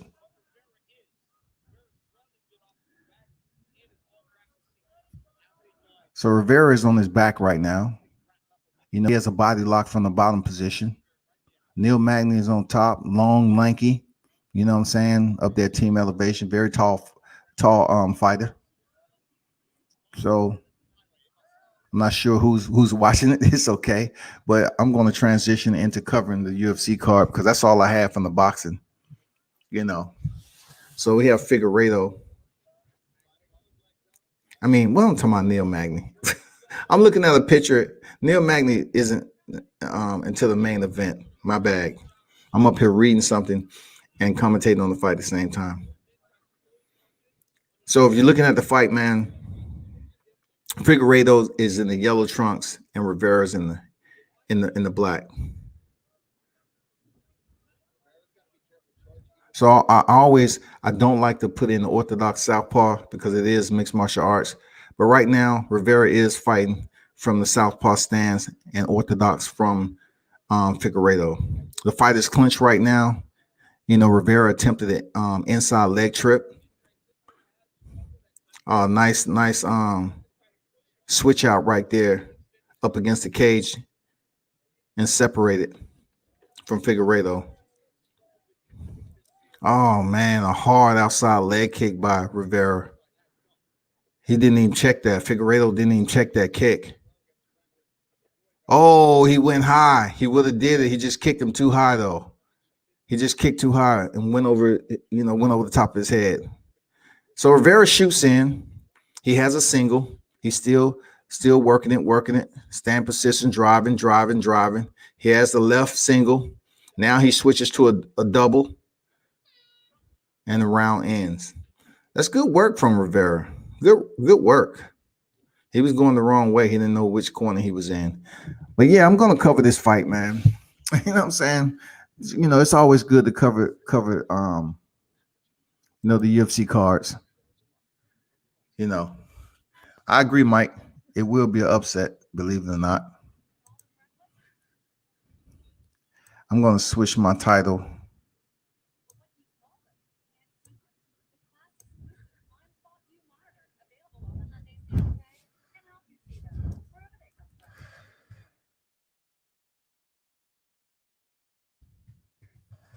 And the reason why this fight is on so early is because it's in Abu Dhabi, I'm guessing. You know what I'm saying? It's in Abu Dhabi, y'all. Gas Island. But what I encourage you all to do, just stick around if you can for the commentary. You know what I'm saying? Stick around for the commentary. Those of you that follow boxing and mixed martial arts, yes, I enjoy the grappling aspect and mixed martial arts as a whole. So in the second round, man, Rivera comes straight out like, you basically walk up on your enemy or your op on the schoolyard. You rarely see that in mixed martial arts. Just walks up and swings that right hand. This guy obviously don't give a damn or respect Figueiredo. Figueiredo with outside leg kick lands. A lot of feint from Rivera. A lot of hand feints going on. Attempted that leg kick, missed. Gets in close, fighters clinch. Oh, nice outside leg trip for Figueiredo. Has Rivera on his back again. Body lock by Rivera from the bottom. Nice solid hammer fist from the bottom. Those may not look like they're doing anything, but goddamn it, they are. Somebody punching you with 4-ounce gloves. You have to take those in practice to get used to them. He's running his legs up high. He's probably trying to work.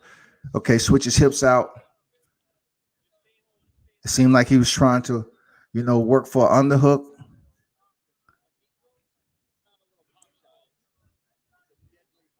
It's not like he's being dominated from the bottom, but when I see him putting on his body lock, it just seems like he want to take a breather and try to slow down the punches and everything. You know what I'm saying? Because he was taking some punches from the top position a little bit. But what it does, if he has a body lock from the bottom, he can't do anything either unless he's quick with it. I like how Figueiredo is just still moving with the transitions of Rivera from the bottom. Figueiredo is pushing him and staying in position. Figueiredo is trying to shrimp out. Oompa, oompa, oompa, oompa.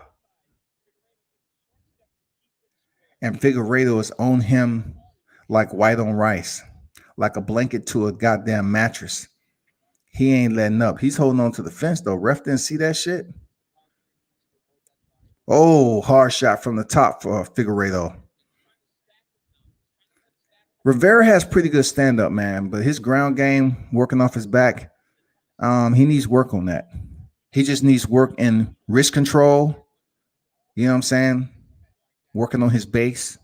He's working. He has the underhook on the right side. He's working. Back to his back to flat on his back. That's not where he wants to be. Rivera's on the top in the yellow trunks. He's sustaining the control. He's controlling Rivera on the bottom, but he's not doing much work. I like how Rivera is controlling the left leg of Rivera. I mean of Figueiredo. I like how he's controlling that left leg. He's trying to work for a submission. He had an armbar attempt right there. Figueiredo backed up out of it. Now the fighters stand. They're back in the center. Rivera's pressing. Nice head feints.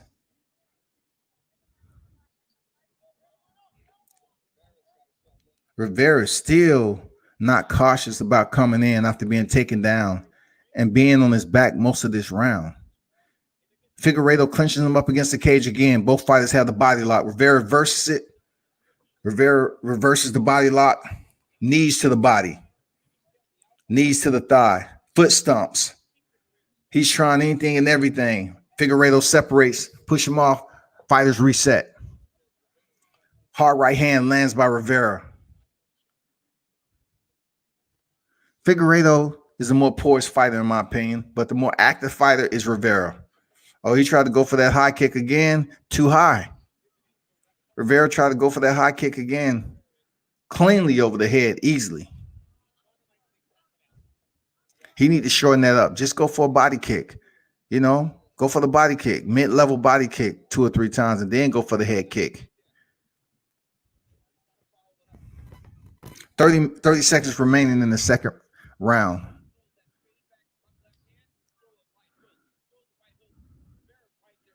Rivera is truly sticking to his southpaw style, man. He is not comfortable in switching stances, man. Man, he misses wildly with that left hand, though. Fighters up against the cage again. 5 seconds remaining. Figueiredo's just going to hold him there to the last tick. There you go. Yeah, it's okay. Woo, it's okay, shawty. You know what I'm saying? It's okay. The fight is okay. Is this the first fight on the card? No, it's not the first fight. It's more like the third, I believe, Mike. I think like the third or fourth fight. I'm curious to say the fourth fight. And once again, people, the reason why the UFC is holding these cards during the week, because they can. They're going over here to Abu Dhabi, which is Yas Island. They have a big fight card coming at the end of the week. So what they do to the fight fans, they serve you a plate of hors d'oeuvres during the week on a Wednesday. You know what I'm saying? They give you a full-blown fight card on Wednesday to get you salivating for the fight card this weekend. Yes, that's what I'm talking about. That's what I'm talking about, Shouty. Seriously. That's good shit.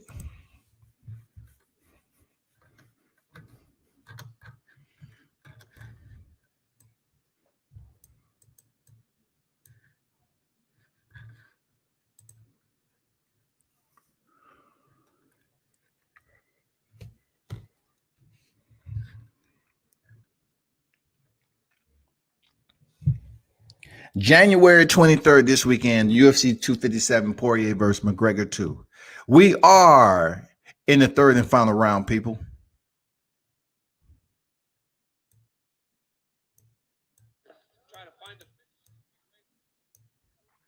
Rivera comes out strong again. Okay, he switches up from the southpaw. I like what he did. He switched to orthodox and used his spinning technique. So he feel comfortable with using spinning technique from the orthodox position. I see that. So the fight is clinching in the middle of the cage. Both of them have the over-under. Rivera is trying his best to get at least a takedown, but the stronger fight in the clinch is Figueiredo. Oh man, beautiful outside low calf, outside leg trip, man, on the low calf, man. Easy work. He gets Rivera back down, top position. Very solid. Oh man, Rivera makes it back up real nice. Elbow for his work. Figueiredo backs back out, reset in the center of the cage. Outside leg kick by Rivera lands. He's trying to switch it up right now. Okay, Figueiredo just threw that right hand, and Rivera tried to land that left elbow. He's thinking in there, but he's not active enough. There you go. That lands. He might have hurt Figueiredo right there. Rivera might have hurt Figueiredo right. Oh, another 1-2 lands for Rivera. He's pressing it real nice, man. Now he goes back into the clinch.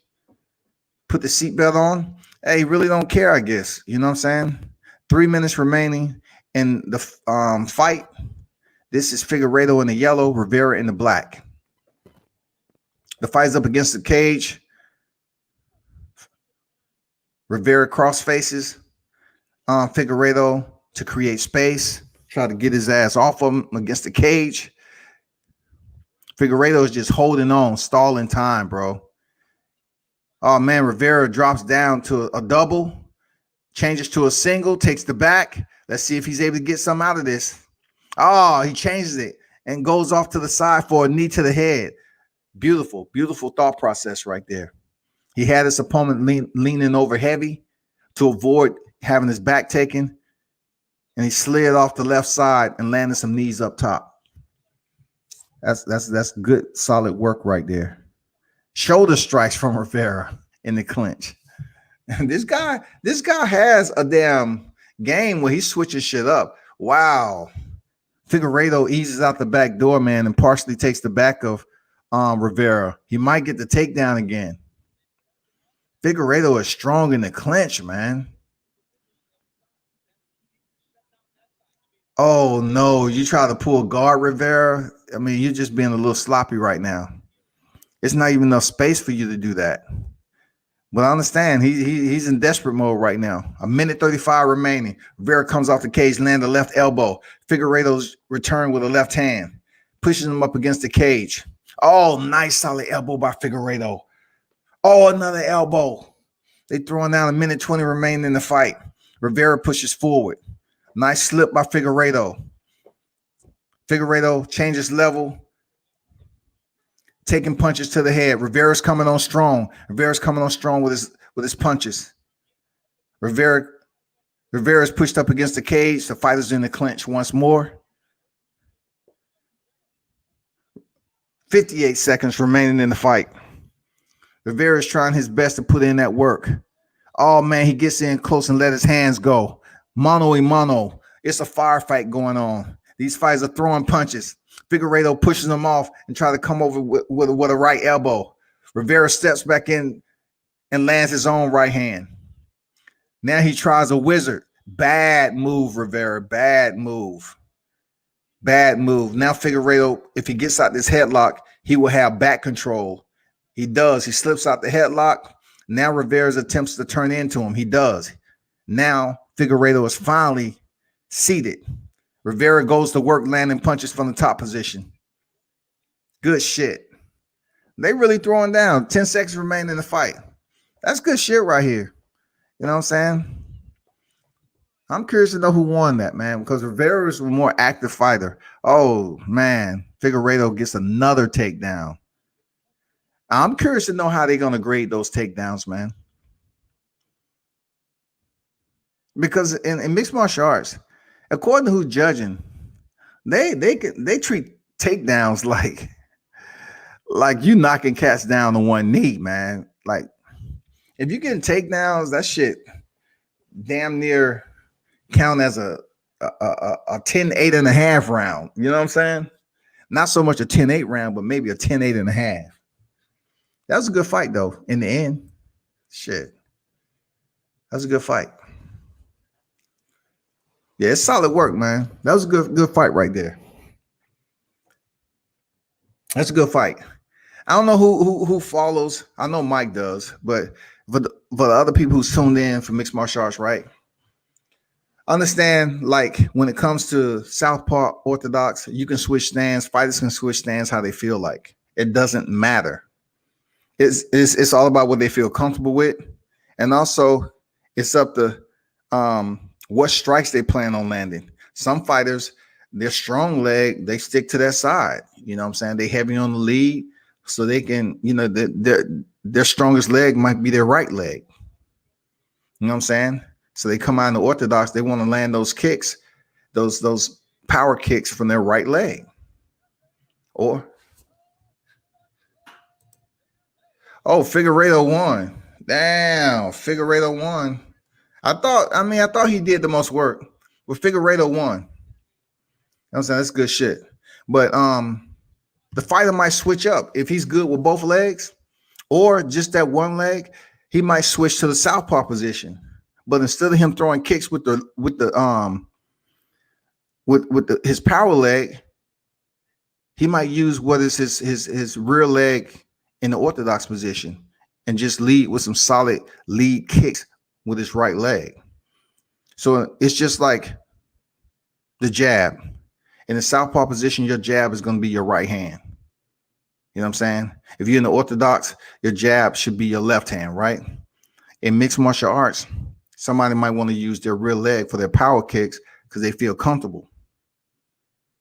They still jabbing with their left hand and they're using their right leg as their power kick. But then they switch to the southpaw. They may still use that same power leg, but now use it as a lead kick. You know what I'm saying? Their left leg might not be that strong. Man, they can implement so many other techniques by switching stances. I mean, the muddy flats, man. That's what I call it. The muddy flats, man. That shit is dirty. So who's up next? Perez.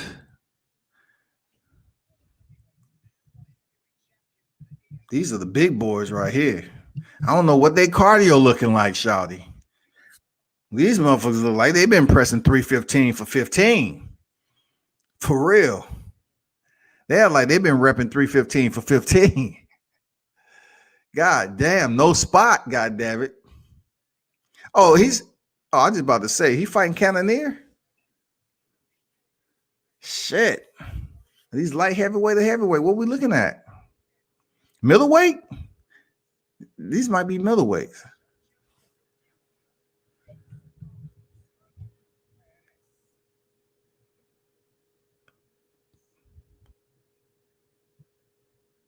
Wow, this is about to be a pretty decent fight right here coming up, y'all. These the big boys coming up.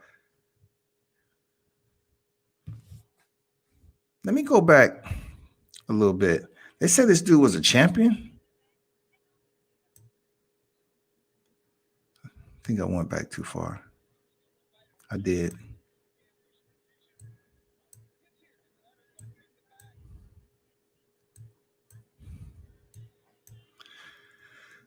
This replay sucks when you're on there. Man, I'll just wait today.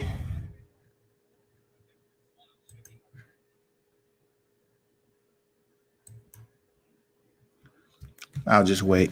And you know what? Another thing, I can go over here to the play-by-play.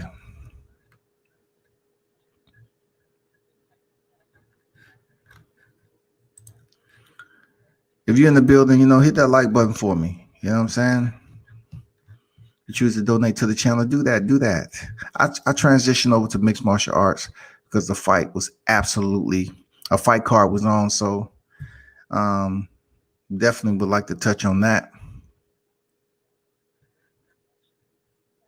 Since they're in Abu Dhabi, Fight Island, which went on last year, Dana White came out and said,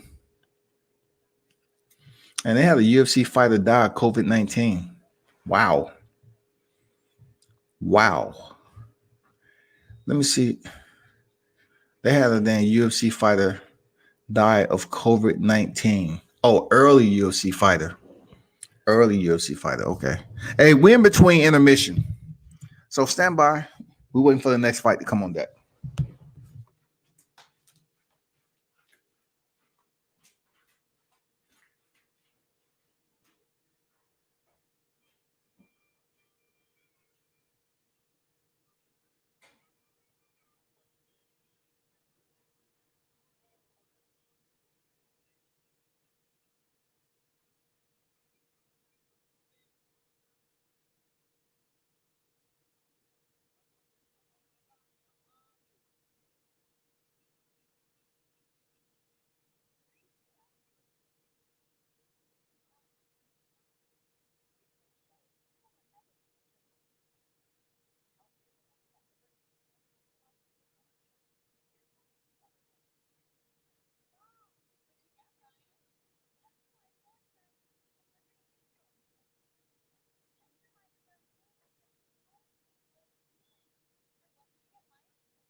Man, we still on a freaking commercial. The fight went the distance.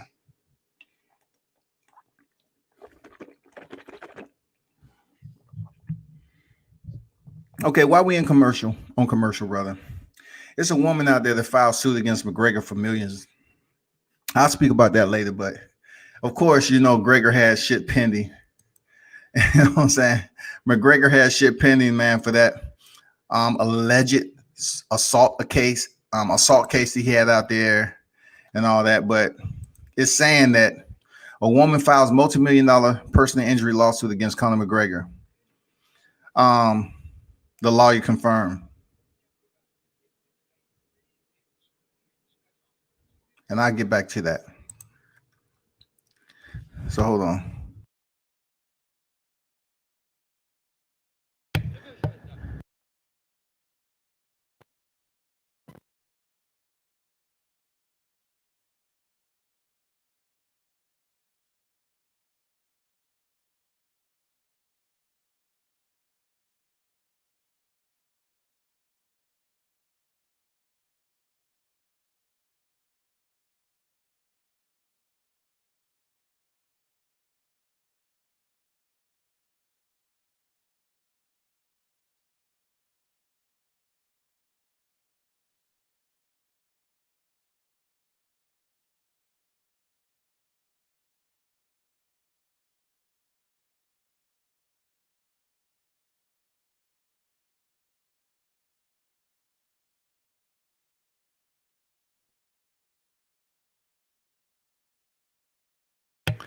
Okay, Herb Dean is the referee. I'm just gonna call the brother champion. He's from South Africa. And then Perez is a guy in the gray shorts. I seen Perez fight the other time. He came out with some. Okay, let's see how this goes. First round. This the champion. I think they said he was what part of Africa he was from. He has a lot of muscle mass, man. So I'm curious to know if it goes further than into the second or whatever. What's his cardio like? Because these are the big boys. Perez with a front kick up the middle. Blitzed by champion. Nothing lands.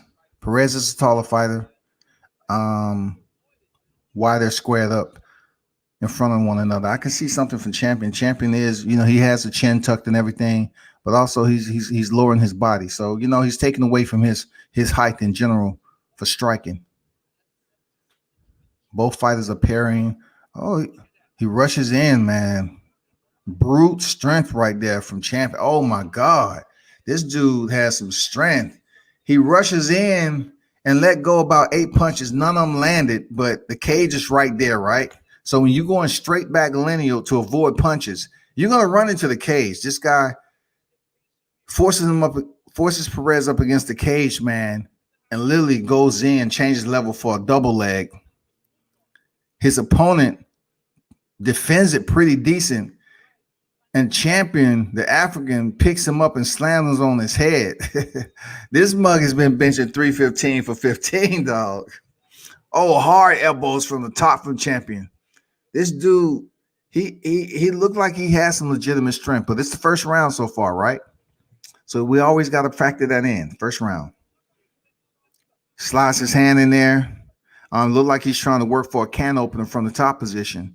What that is, he's going to slide his hand to the backside of Perez's head that's on the bottom position and pull up. It's a very uncomfortable position, especially when you're on the bottom. He's going to pull up that position to kind of loosen up that guard. Right hand lands from the top position for champion. 240 remaining in the first round. A little crossface going on from champion. Okay.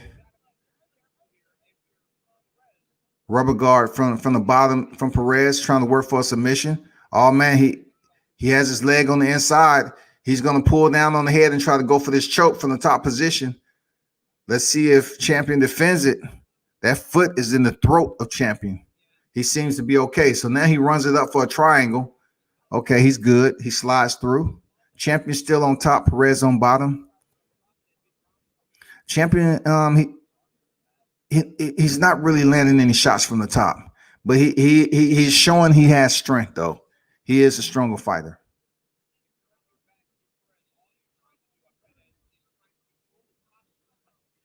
Hard elbow lands from the top from champion. This is a lot of energy. Oh, elbow lands from the top position. Every time champion commits to throwing an elbow from the top, Perez shoots for a submission attempt. That's what he should do. You take that opportunity, take one to give one. So Perez attempts the base. He's posting up on his left hand. Champion sees it, pulls the post out. He tried to flatten him back out. Champion pushed him up against the cage. Now Perez is up against the cage, and he's working for a submission. He might have it. He's using it to stand up. Good shit, Perez.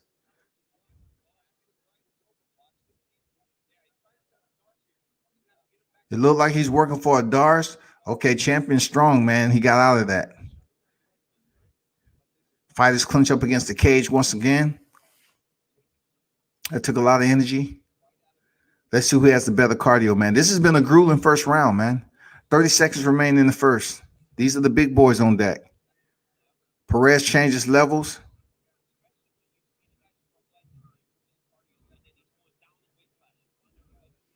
Man, these guys look like they're in totally two different weight classes, man. It's just crazy.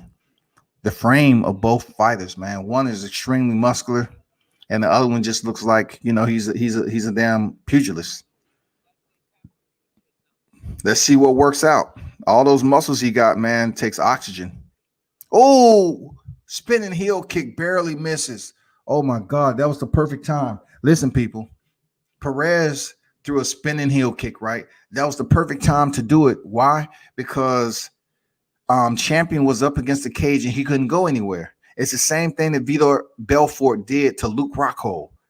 He was up against the cage. He stepped away, executed the spinning heel kick, and landed it.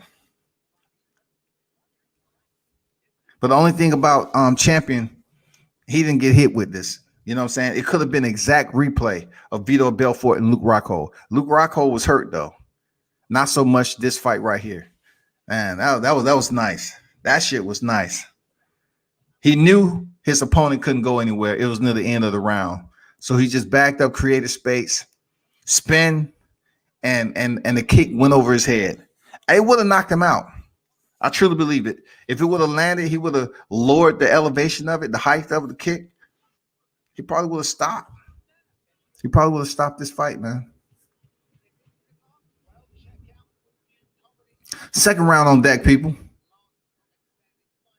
Perez is in the gray. Champion is in the black. Champion is his name.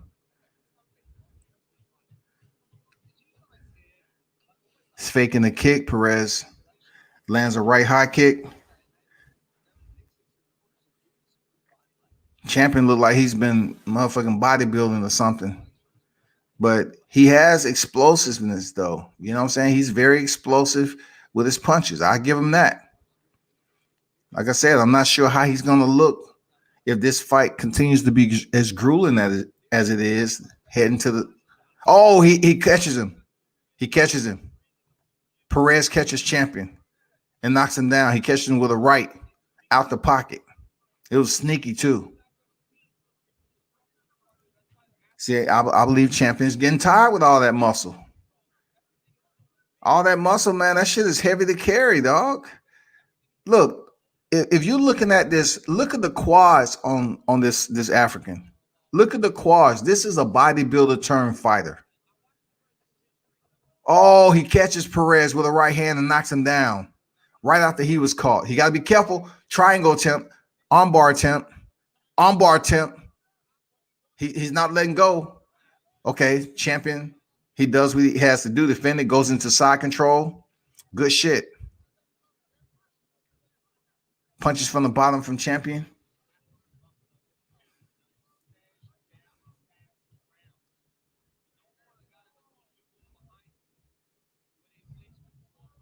Partial back control from Champion on Perez. Perez is trying to work for Kimura. He's trying. Oh, this is deep. This is deep. This is deep. Perez has the submission. This is deep. Champion's in trouble. As strong as he is, man, he might tap. As strong as he is, oh, man, this is deep. Let me see if he's going to. Damn, this. Oh, man, this African is strong, man. He has one hand posted, his left hand posted on the mat, and the other one's in a submission attempt, and he fought that shit off. Damn. This dude is super strong, dog. God damn. This motherfucker is strong, dog.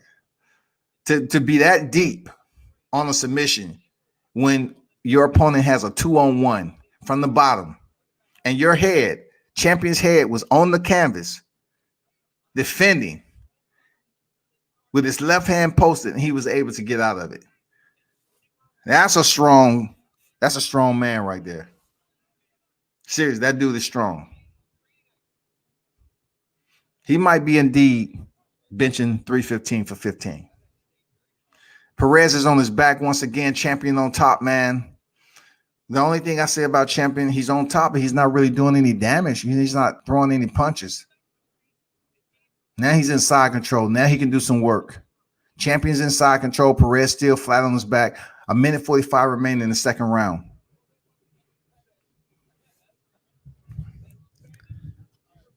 See, Perez has a lot of free submissions from the bottom, but it takes him too much time. Okay, throws up his leg again. He's going for a submission attempt. Nice hammer punches from the bottom from Perez. Champion's just laying there, bro. He giving me this Johnny Hendricks shit. I used to despise Johnny Hendricks for just laying in the chest, laying and praying on the fighter to take breaths, man. Elbows from the top by champion.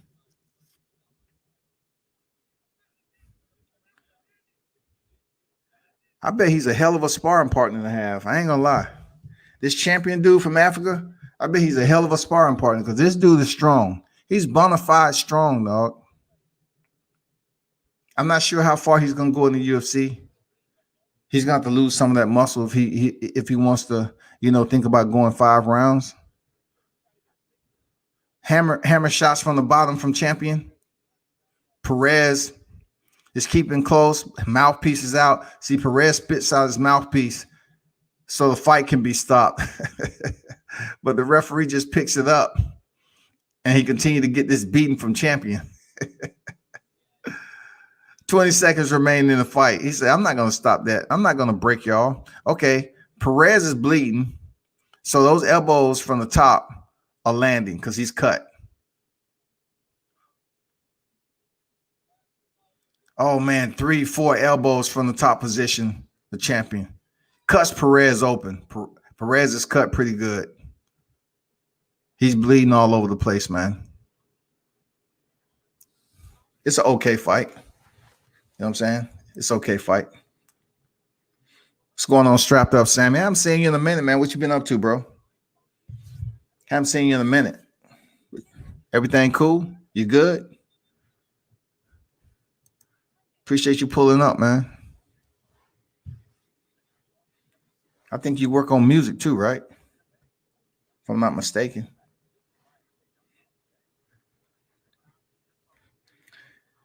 We are absolutely between rounds. We headed from the second to the third round, man. These are the big boys. UFC Fight Night presented by the U.S. Army. The main event, Chiesa versus Neil Magny. Michael Chiesa versus Neil Magny. This is UFC, a.k.a. the Muddy Flats, a.k.a. WCS presentation. Yeah, we started off talking about Ryan Garcia and all that. Now we're on this mixed martial arts. For those of you just looking at the card, third round is on deck. Fighters exchange with early punches.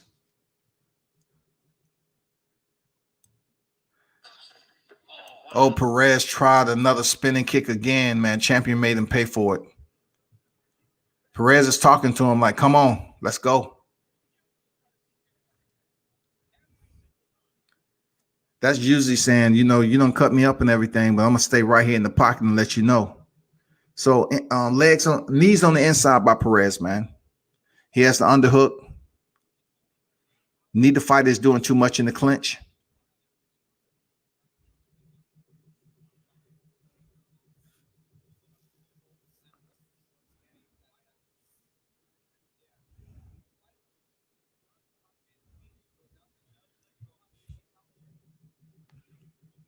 They just land on each other in the clinch, man.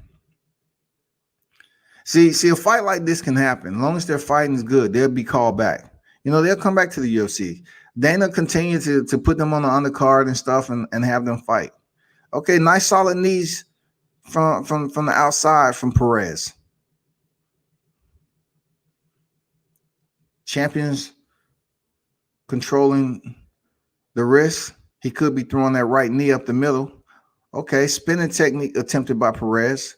Slick, but Champion avoided it. Pretty good awareness right there. Champion comes off the cage, man. Straight power shots. This dude puts everything into his shots.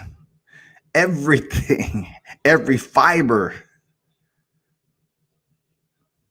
Oh, nice step in elbow. Almost land again. And Champion attempts the same thing in return.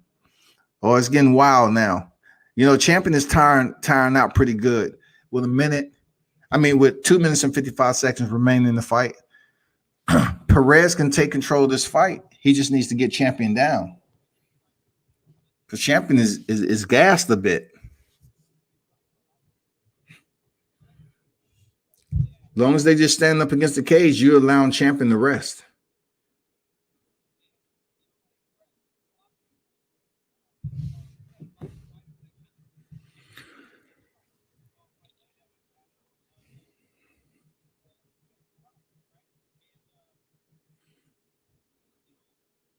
These fighters are just clenching up against the cage, no action. Oh, hard right hand out the clinch, man, by Perez. Woo! Perez threw that left hand, man, and Champion just unloaded with a left and right. He missed, but goddamn, he had the whole TNT wheelbarrow in those punches. The wicks were lit. A minute 50 remaining. Perez is trying for a double leg takedown. I don't think it's going to happen. Damn good defense by Champion. Takedown defense on point. Takedown defense on point, man. Minute 35 remaining in the fight. Perez is just pretending like he's going for a takedown. He's just looking busy.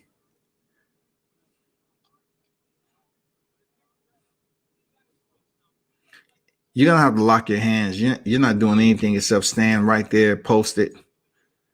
Both fighters are just idle right now, man, just up against the cage.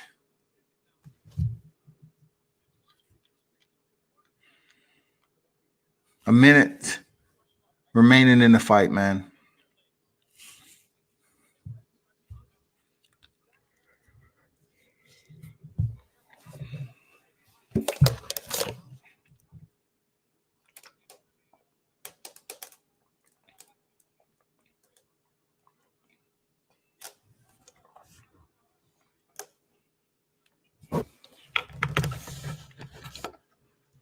Champion has a pretty good chin. Perez just threw a overhand left, and Champion countered with a right uppercut.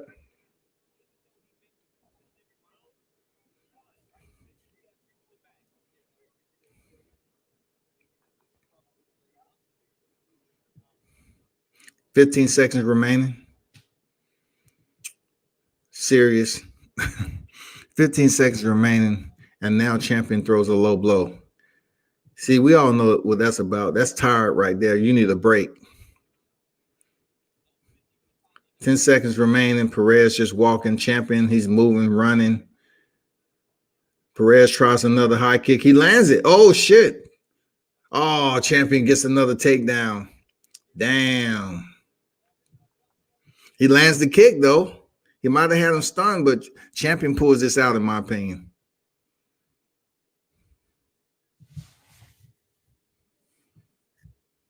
That dude has a full-time membership with LA Fitness, 24-hour fitness, and Planet Fitness too, goddammit.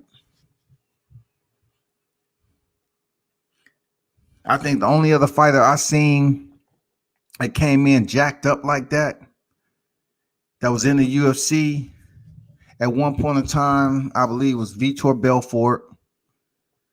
Tyron Woodley used to look like that a little bit. Francis Ngannou. Who else?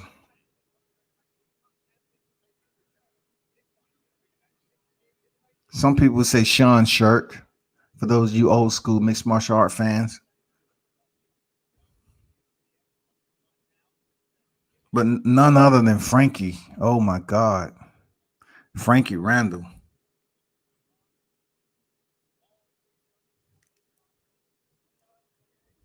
You see this dude abs? This look like balloons, dog.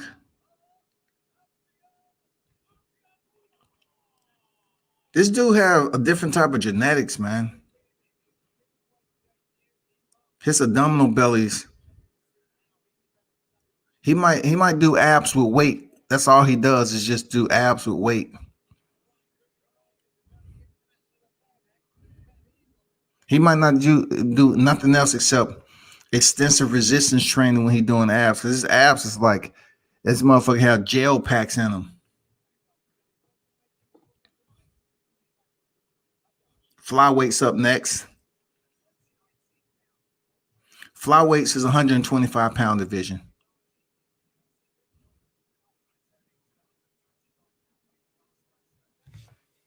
I like how they moving these fights, man. One ends, the next one is inbound.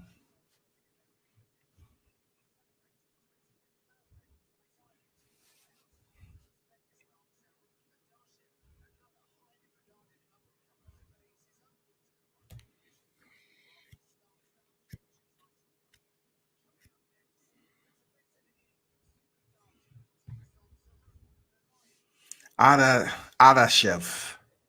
Ada Chef.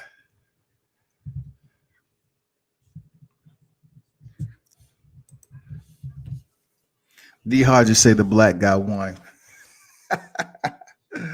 Damn, D Hodges, boy. If anything, D Hodges say, you know what? Let me see. The black dude won. The black dude lost. The black dude won. What's going on, D Hodges? How you feel, bro?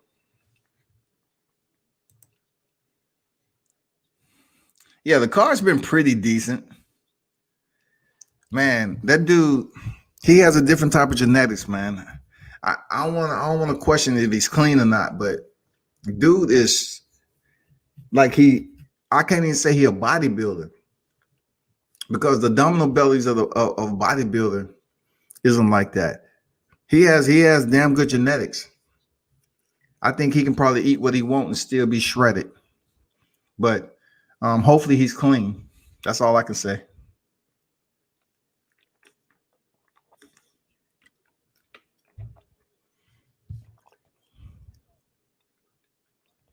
Okay, you've been watching since 9. That's what's up. That's what's up. Man, y'all be sure to hit that like button. You know what I'm saying? Hit the like button. Coming to UFC fight card. They in Abu Dhabi. And transition from freaking Ryan Garcia's topic to the muddy flats. And that is the main event being Neil Magny and Michael Chiesa. La da da da da da. We're in between fights right now. We're waiting for the next two opponents to come on deck. So please be patient.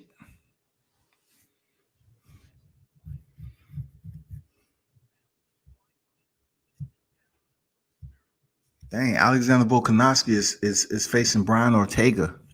T City back in the house, man. Now he gets a title shot. Oh, okay. Damn, finally gets back in there for a title shot.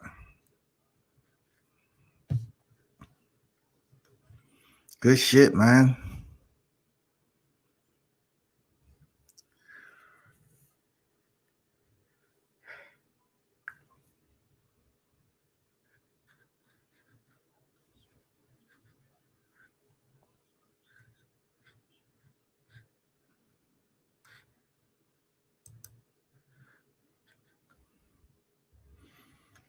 Oh, you think it's 2%?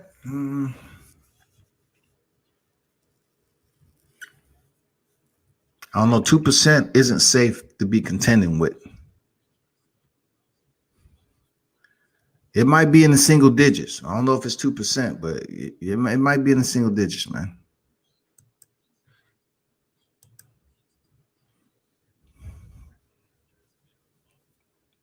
Marijuana essentially eliminated as UFC violation. I'm glad they finally came to that conclusion. God damn it. It's long overdue. I'm glad they finally said that marijuana is no longer a violation if it pops on a USADA drug test. Hold on. Let's see the introduction of the next fight on that.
So Sumadaji against Adeshev. Sumadaji. Sumadaji is a Chinese fighter in the blue, and in the black, and Adeshev is in the blue. This is the 125-pound division. These are the fast fighters, the lighter fighters. Let me cut this down a little bit. Shit.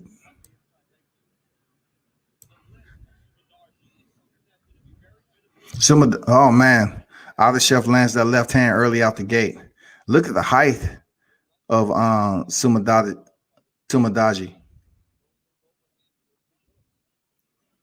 He has like a 7-inch reach advantage on Adeshev. Okay, long kick outside. Nothing though. Sumadaji. Sumadaji in the black, Adeshev in the blue.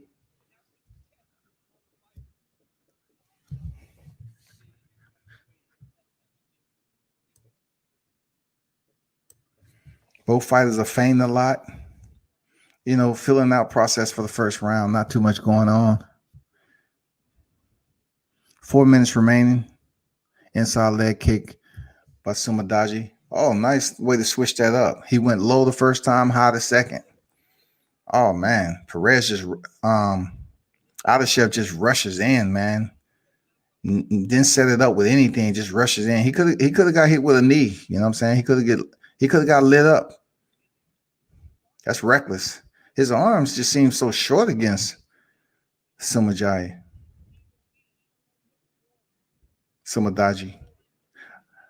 Jesus Christ, this dude is swinging for the fences. Adeshev is just swinging for the fences, man.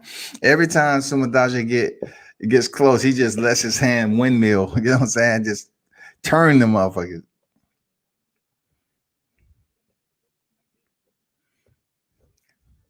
I like the feints though. Man, he misses with that left hand, man, just because his arms are a little bit short. He has a 65-inch reach. Man, he has some short arms. He has those Artem Lobov arms, but hey, he's game.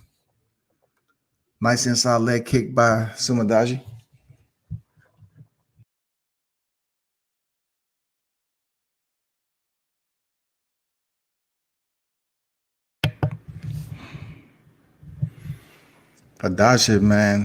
Adeshev, he's really having trouble with his range right now. He could get in closer if he just knew how to, work his jab or, work his kicks a little bit.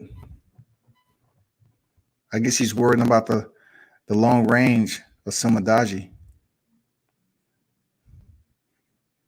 Sumadaji is not doing too much to capitalize on his reach right now either. He's able to land some inside outside leg kicks, but he's not doing too much. Okay, high kick. I see you. Sumadaji go for the high kick. I like how you switch it up. Go low, go high next. You know what I'm saying? Look low, go high. Man, Adeshev is throwing these 1-2 combinations with fury. And he's missing because his arm's just a little bit too short. He's out of range. You got to close distance, big dog. You got to close distance.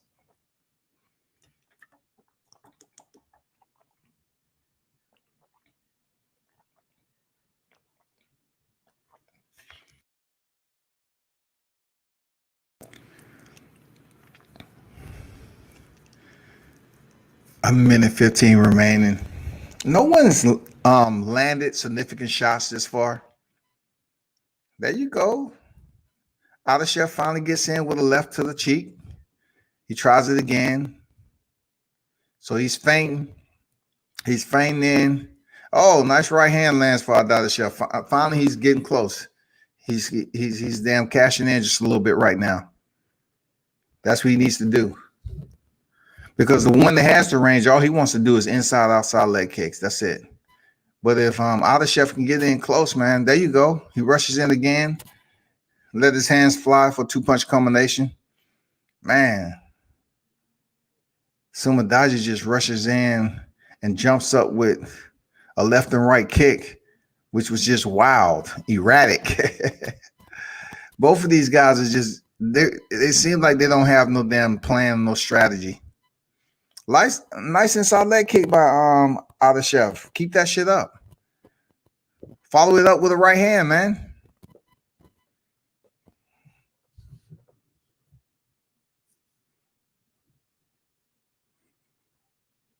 That first round ends.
Second round, 2 minutes and 15 seconds.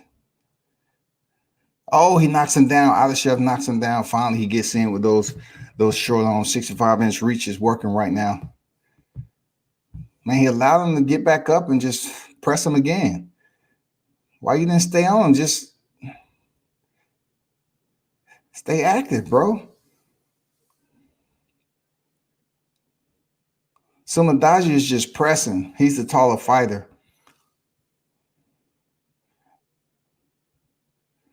Now Sumadaji is picking up the pace now in the second round. Minute 40 remaining in the second.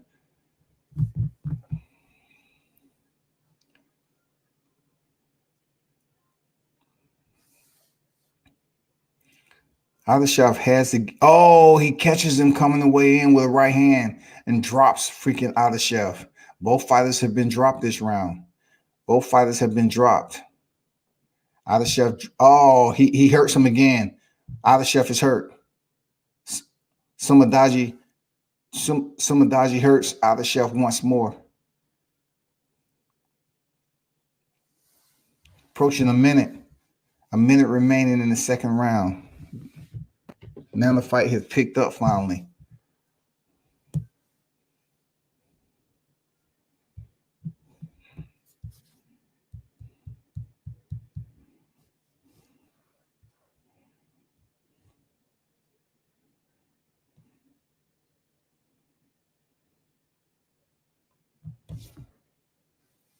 $35 seconds remaining, man. There's a lot of feint going on between these two.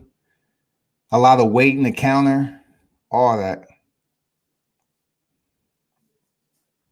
Quick recovery for both fighters, though. They both was hurt this round. This is a pretty even round right now.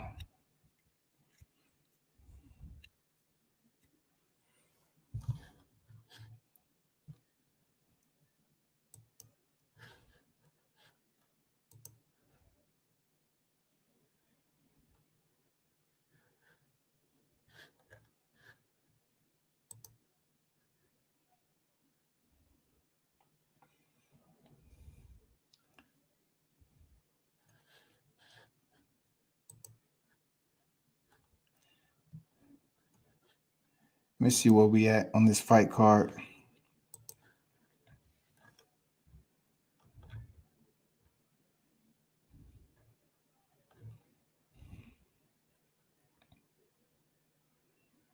Bantamweight's coming up. A middleweight fight. Featherweight. Flyweight again. Women's flyweight. Light heavy. Welterweight. And then the welterweight.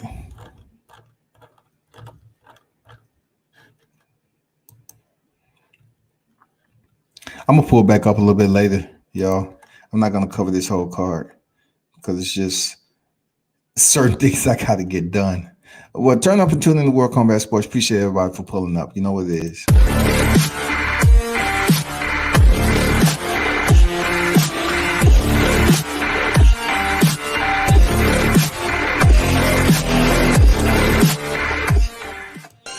What up? It's your boy.